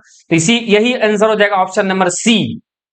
आगे बढ़िए, क्वेश्चन नंबर 38 देखिए, what are abstract method, abstract method क्या है, बताइए, जिसके पास बॉडी ना हो उसको जिस क्लास में भी जोड़ेंगे वहां बॉडी देंगे। तो पढ़िए ऑप्शन नंबर सी में डायरेक्ट आते हैं, तो method without a body defining in abstract class, माने मेथड के पास बॉडी नहीं है लेकिन डिफाइन किए हुए एब्स्ट्रैक्ट क्लास के अंदर, ये एब्स्ट्रैक्ट मेथड की काम है। अब थोड़ा सा मतलब क्या कहते हैं, ए नंबर ऑप्शन पढ़ते हैं, method that are accessible inaccessible to the outside world, ये गलत है, माने वैसा मेथड जिसको आउटसाइड एक्सेस नहीं कर सकते, वो तो प्राइवेट हो गया ना, वो प्राइवेट का मतलब होता है। ये तो एब्स्ट्रैक्ट मेथड के बारे में पूछा है, गलत बात है, गलत मतलब आंसर नहीं होगा। Method that have implemented detail, ये गलत, क्या लिख दिया, ये भी गलत है। मतलब इसका आंसर सटीक जवाब जो है ऑप्शन नंबर सी है। मैं सब ऑप्शन काट रहा हूं, कौन होगा कौन नहीं होगा मैं सब बता रहा हूं, तो इसलिए आप सही से समझे। किसी भी तरह का डाउट होता है तो आप कमेंट करिए। अगला वीडियो किस पर चाहिए आप वो भी कमेंट करके बताइए, मैं उस पर वीडियो लेके आऊंगा। अब देखिए वहां तक 38 तक आपको एसटीटी 23 में पूछा। अब जो क्वेश्चन आएंगे अब सब एसटीटी 2024 में पूछा हुआ क्वेश्चन है। पढ़िए पहला क्वेश्चन, मैंने इसका 39 नंबर क्वेश्चन और एसटीटी 2024 का पहला क्वेश्चन कहता है which of the following is best define of class. देखिए इसमें भी वही बात पूछ दिया क्लास के बारे में। तो क्लास का एक ब्लूप्रिंट है जो क्रिएट करता है ऑब्जेक्ट को, बताइए। यह सेम क्वेश्चन एसटीटी 23 में पूछा, आज 24 में पूछ दिया, मैंने रिपीट भी किया है, ये भी देख लीजिए, ठीक है। और ये नहीं होगा, सेम चीज रिपीट कर दिया है, मैंने इसका आंसर हो जाएगा ऑप्शन नंबर बी, मैंने 2 आंसर हो जाएगा। देखिए क्वेश्चन नंबर 40 क्या कहता है, what is the purpose of data abstraction in OOP, माने ऑब्जेक्ट ओरिएंटेड प्रोग्रामिंग के अंदर डेटा एब्स्ट्रैक्शन क्या कहता है। देखिए डेटा एब्स्ट्रैक्शन वो एक कॉन्सेप्ट देता है जो जिस डेटा को हमको आउटसाइड जरूरत है उसको वो दिखाएंगे और जिसको जरूरत नहीं है उसको हम हाइड करके रखेंगे, ये डेटा एब्स्ट्रैक्शन कहलाता है। तो इसका आंसर हो जाएगा option number A, to hide the implementation details, मतलब जिस डेटा को दिखाना हो दिखाएंगे, जिसको नहीं दिखाना हो नहीं दिखाएंगे, वो डेटा एब्स्ट्रैक्शन ही कहलाता है। तो यही आंसर हो जाएगा ऑप्शन नंबर 1। लेकिन 2 पढ़िए, to expose all internal detail, नहीं एक्सपोज क्या बात है, to limit scope make method, ये सब नहीं होगा, आंसर हो जाएगा ऑप्शन नंबर 1। आगे बढ़िए question number 41, what is the primary function of name space in OOP. देखिए नेम स्पेस जो है ना, ये मतलब हर एक, जैसे देखिए नेम स्पेस यहां पर आप समझेंगे तो एक कोड से समझ लीजिए। पहले यहां पर क्या है, इंक्लूड नेम स्पेस, मैथ नाम का एक नेम स्पेस बनाया जिसके अंदर, नेम स्पेस का मतलब जिसके अंदर कुछ ब्लॉक या फंक्शंस डिफाइन करके रखे हुए हैं और उसको हम क्या किए कहीं से भी कॉल कर रहे हैं, तो एक नेम स्पेस से वो कॉल होके एक्सेस हो जाता है। और नेम स्पेस से एक्सेस करने के लिए हम लोग स्कोप रिजोल्यूशन ऑपरेटर लगाएंगे, क्योंकि स्कोप रिजोल्यूशन आउटसाइड चीज को एक्सेस करता है। तो नेम स्पेस भी एक ऐसा कहीं पर किसी भी जगह पर अपने कोड के अंदर कहीं पर वो बना हुआ एक ब्लॉक है जिसको हम एक्सेस करते हैं, यूज करते हैं, तो वही है नेम स्पेस क्या करता है। तो ऑप्शन पढ़िए, group related classes and manage object interface defining instance, इसका आंसर होगा ग्रुप। नेम स्पेस क्या करता है, ग्रुप बनाता है। जैसे फंक्शन का, एक फंक्शन का, जैसे यहां देखिए ऐड नाम का फंक्शन बनाया ना, इस तरह से हम चाहेंगे एक नेम स्पेस के अंदर 2-3 चीज यूज कर लेंगे, तो एक ग्रुप बनाता है, नेम स्पेस एक ग्रुप बनाया, ठीक है। तो इसलिए आंसर हो जाएगा इसका ऑप्शन नंबर 1। आगे बढ़िए क्वेश्चन नंबर 42 देखिए, what is the main purpose of using name space program. देखिए ये क्वेश्चन फिर दोबारा पूछ लिया नेम स्पेस इसी एग्जामिनेशन के अंदर, तो पढ़िए पहला ऑप्शन। तो इसका आंसर हो जाएगा option number 2, to organise code into logical group, माने जो कोड है ना उसको एक ग्रुप के अंदर ऑर्गेनाइज कर देंगे तो नेम स्पेस होगा। जैसे यहां देख लीजिए ना, इस कोड के अंदर देखिए आप क्या हुआ, एक नेम स्पेस नाम का कीवर्ड लगाया और मैथ नाम का एक नेम स्पेस बनाया, उसके अंदर ऐड नाम का फंक्शन डिक्लेयर कर दिया, बॉडी दे दिया। अब इसको क्या करना है, ऐड नाम के फंक्शन को कॉल करना है, तो नेम स्पेस के थ्रू हम लोग, जैसे मैथ नेम स्पेस है और ऐड नाम का फंक्शन है, उसके थ्रू उसको कॉल कर लिया, स्कोप रिजोल्यूशन ऑफ 42 का आंसर बता दिया, ऑप्शन नंबर 2 होगा। मैं इसका एक्सप्लेनेशन कर दिया हूं, आगे बढ़ते हैं क्वेश्चन नंबर 43 देखिए, in OOP what is the purpose of this keyword. देखिए सबसे पहले समझ लीजिए ऑब्जेक्ट ओरिएंटेड प्रोग्रामिंग लैंग्वेज के अंदर, ऑब्जेक्ट ओरिएंटेड प्रोग्रामिंग लैंग्वेज के अंदर दिस नाम का जो कीवर्ड है ना, क्या करता है पता है, अगर एक क्लास का मल्टीपल ऑब्जेक्ट बना है तो उस समय कौन सा ऑब्जेक्ट रन टाइम काम कर रहा है, माने कौन सा ऑब्जेक्ट रन टाइम एग्जीक्यूट हो रहा है, इसकी जानकारी दिस कीवर्ड से पता चलता है, ठीक है। मतलब सीधा डाल लीजिए, एक क्लास है उसका 5 ऑब्जेक्ट बना दिए और 5 ऑब्जेक्ट किस समय कॉल हो रहा है, कौन सा ऑब्जेक्ट किस समय काम कर रहा है, उसको आइडेंटिफाई करना हो तो फिर दिस कीवर्ड यूज कर लेंगे। पढ़िए इसका आंसर हो जाएगा, देखिए ऑप्शन नंबर 4 में, to refer to the current instance of class. अब देखिए instance of class is called object, कौन सा ऑब्जेक्ट, करंट वाला, उसको रेफर करने का काम करता है। देखिए घुमा के पूछा है, सीधे ने पूछा है कि to refer to the current object, क्या पूछ दिया, instance of class. Instance of class किसको बोलते हैं, ऑब्जेक्ट बोलते हैं, ये चीज है। तो to refer the current instance of class is called this keyword, यही करता है, रेफर करता है। ऑप्शन पढ़ लीजिए बाकी, to create a new instance, तो न्यू इंस्टांस क्रिएट करना हो तो हम लोग क्या करते हैं, अगर जावा है तो न्यू नाम का कीवर्ड लगा देंगे, ठीक है। To refer the super class, अगर सुपर क्लास को रिफर करेंगे कब, इनहेरिटेंस होगा तब, ये इनहेरिटेंस होगा तब होगा, लेकिन यहां आंसर नहीं होने जा रहा। To call static method, static method को डायरेक्ट क्लास के नाम से कॉल करते हैं, ये चीज है, इसलिए इसका आंसर हो जाएगा ऑप्शन नंबर 4। आगे बढ़िए, question number 44, what is encapsulation in OOP, object oriented programming में इनकैप्सुलेशन क्या है। देखिए सिंपल, इनकैप्सुलेशन एक फीचर है जावा, जिसके अंदर क्लास के अंदर जो हम बनाते हैं क्लास, उसके अंदर डेटा मेंबर और मेंबर फंक्शन को क्या करते हैं, उस क्लास के अंदर बनाते हैं। अब क्या है, वो क्लास के अंदर डेटा मेंबर और मेंबर फंक्शन जो है ना, वो बाय डिफॉल्ट क्या होता है, प्राइवेट होता है, तो वो इनकैप्सुलेट होता है, छुपा होता है। तो ये प्रॉपर्टी, ये जो फीचर है ना इनहेरिटेंस का है, तो पढ़िए ऑप्शन और उसके अकॉर्डिंग आंसर निकालते हैं। पढ़िए पहला option, the ability to inherit properties from multiple classes. आप बताइए, इनहेरिट की बात आ रहा है तो इनहेरिटेंस होगा ना, ये तो इनहेरिटेंस होता तो समझ में आता, ये नहीं होगा, मतलब ये आंसर नहीं होने जा रहा है, ये इनहेरिटेंस होता तो बात बनती। The process of creating object, object को बनाना हो तो फिर न्यू कीवर्ड यूज करेंगे हम लोग को, तो ये भी आंसर नहीं होगा। आगे पढ़िए, the bundling of data method that operates on the data, ये ठीक है। The use of abstract classes only, ये भी गलत है, मतलब एक डेटा का एक बंडल है, एक हाइड है, ये डेटा छुपा होता है, इनकैप्सुलेट होता है, एक बंडल है उसके अंदर डेटा छुपा हुआ है, मतलब एक क्लास है उसके अंदर डेटा मेंबर मेंबर फंक्शन क्या है, हाइड है। जब तक परमिशन नहीं है, जब तक उसको एक्सेस का ऑथराइज नहीं दिए, तब तक वो बाहर एक्सेस नहीं कर सकती, इनकैप्सुलेशन है, ठीक है। तो इसका आंसर हो जाएगा ऑप्शन नंबर 3। आगे बढ़िए, question number 45, what is the purpose of destructor. देखिए कंस्ट्रक्टर का उल्टा है डिस्ट्रक्टर। कंस्ट्रक्टर किसी भी क्लास के ऑब्जेक्ट को मेमोरी देने का काम करता है, और कंस्ट्रक्टर ऑटोमेटिक कॉल होता है, उसको कॉल नहीं करना पड़ता है। कब कॉल होता है ऑटोमेटिक, जब ऑब्जेक्ट बनता है, जब इंस्टांस बनता है किसी क्लास का, तब कॉल होता है ऑटोमेटिक। लेकिन डिस्ट्रक्टर ठीक कंस्ट्रक्टर का उल्टा है, ये क्या करता है, मेमोरी को रिलीज करता है, ठीक है। जो मेमोरी ऑब्जेक्ट ले लिया ना, उसको, उसका जब काम खत्म हो जाता है, एग्जीक्यूशन खत्म हो गया, तो उसको मेमोरी फ्री करने का काम करता है, यही काम करता है। तो पढ़ लीजिए आंसर, ऑप्शन पढ़िए, to create instance of class, अच्छा इधर ऑब्जेक्ट हो गया। टू हैंडल एक्सेप्शन गलत है। टू फ्री अप माने फ्री करना resources when object is destroy, अच्छा अच्छी बात है, ऑप्शन नंबर 3 हो जाएगा, मतलब जो रिसोर्स को फ्री कर देगा, मेमोरी फ्री कर देगा जब ऑब्जेक्ट खत्म हो जाएगा, तो ठीक है। तो डिफाइन द डिफॉल्ट, ये गलत है, तो इसका आंसर हो जाएगा ऑप्शन नंबर 3। आगे बढ़ते हैं, क्वेश्चन नंबर 46 देखिए, what is the main purpose of inheritance in OOP. आप देखिए फिर क्वेश्चन इनहेरिटेंस पूछ दिया, शायद ये क्वेश्चन रिपीट हो गया, तो इसका आंसर देखिए, to establish parent child relationship between classes, ये क्वेश्चन रिपीटेड है, और इसका आंसर हो जाएगा ऑप्शन नंबर 3। इनहेरिटेंस के केस में ही होता है, पेरेंट चाइल्ड का रिलेशनशिप बनाते हैं। आगे बढ़िए, question number 47, what is the term for defining multiple method in a class with the same name but different parameter. देखिए मतलब कहने का यही है, देखिए हम अभी बनाते एग्जांपल बताते हैं, देखिए वाइड शो, फिर लिखते हैं वाइड शो, लिख दिए फ्लोट, फिर लिखते हैं वाइड शो INT कॉमा देके लिख दिए फ्लोट, फिर लिख दिए वाइड शो INT।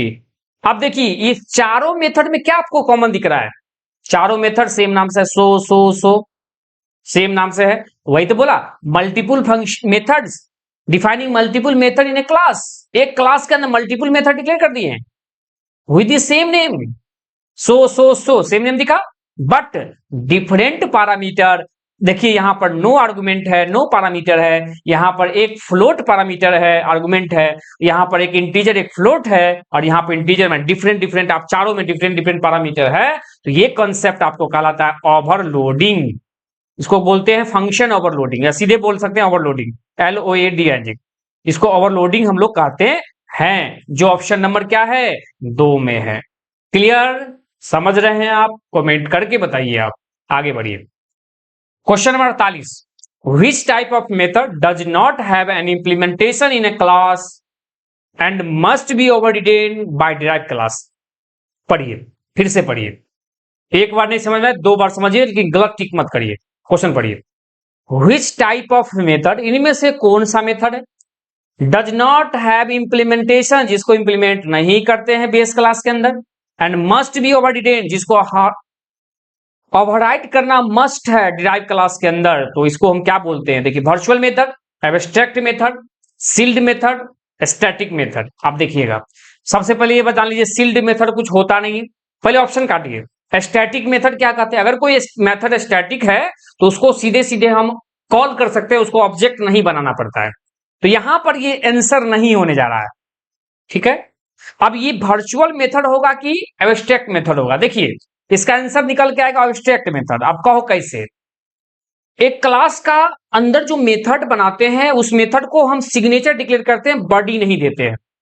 मतलब वही कहा है, उसके मेथड को इंप्लीमेंट नहीं करना है, बॉडी नहीं देंगे, लेकिन उसको जिस क्लास में भी इनहेरिटेंस करना पड़ेगा, इनहेरिट करना पड़ेगा, वहां पर हर हालत में उसको ओवरराइड करना पड़ेगा, माने बॉडी देना पड़ेगा। ये एब्स्ट्रैक्ट मेथड के साथ ही होता है।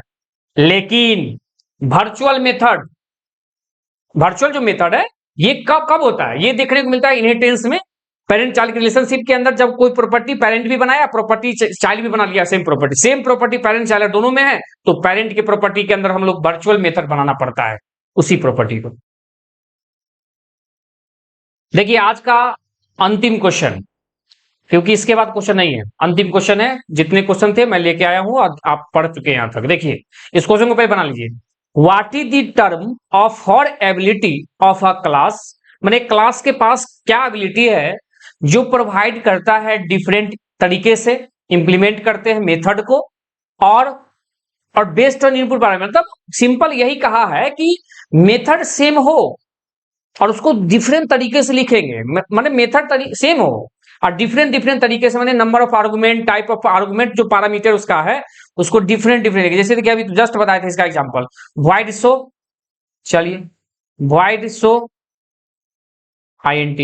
अब देखिए दोनों फंक्शन के ऊपर ध्यान दीजिए, सेम फंक्शन बनाए हैं, डिफरेंट फंक्शन सेम बनाए, लेकिन डिफरेंट डिफरेंट उसका आर्गुमेंट कर दिए पैरामीटर। यहां पर कुछ नहीं है लेकिन यहां इंटीजर है, तो ये ओवरलोडिंग कहलाता है। याद रखिएगा ये ओवरलोडिंग का पार्ट है।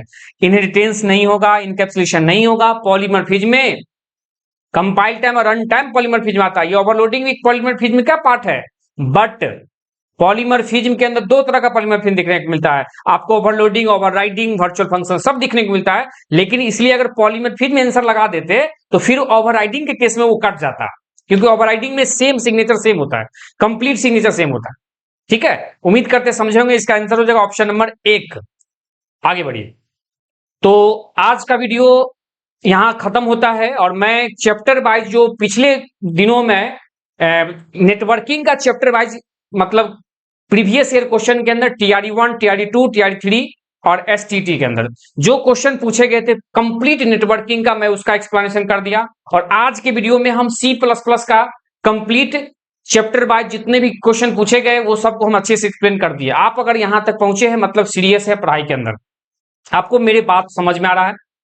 तो उम्मीद करते हैं आपको अगर वीडियो पसंद आया तो वीडियो को लाइक कर दे, चैनल पर पहली बार देखें चैनल को सब्सक्राइब कर लीजिए और अपने दोस्तों को भी शेयर करिए, ठीक है। और मैं इसी तरह बैक टू बैक कंप्लीट अब एग्जामिनेशन तक जो है कंप्लीट वीडियो लेके आऊंगा, आपके लिए पढ़ाई बहुत अच्छी तरीके से चलेगी। मैं बता दूं अब अंत में कि आप टेलीग्राम चैनल भी ज्वाइन कीजिए। टेलीग्राम चैनल का लिंक मैं इस वीडियो के डिस्क्रिप्शन में डाला हुआ। क्यों टेलीग्राम चैनल है? क्योंकि उस पर डेली बेसिस पर आप मॉक टेस्ट लगाइए, बहुत सारे लोग जुड़ते हैं, वहां पर आप भी जुड़िए और देखिए आपका रैंक क्या बन रहा है, आपकी तैयारी कहां तक हुई है, ठीक है। तो उम्मीद करते हैं आपको वीडियो पसंद आया हो, तो विदा लेते हैं, फिर मिलते हैं अगले वीडियो के साथ। अच्छे तरीके से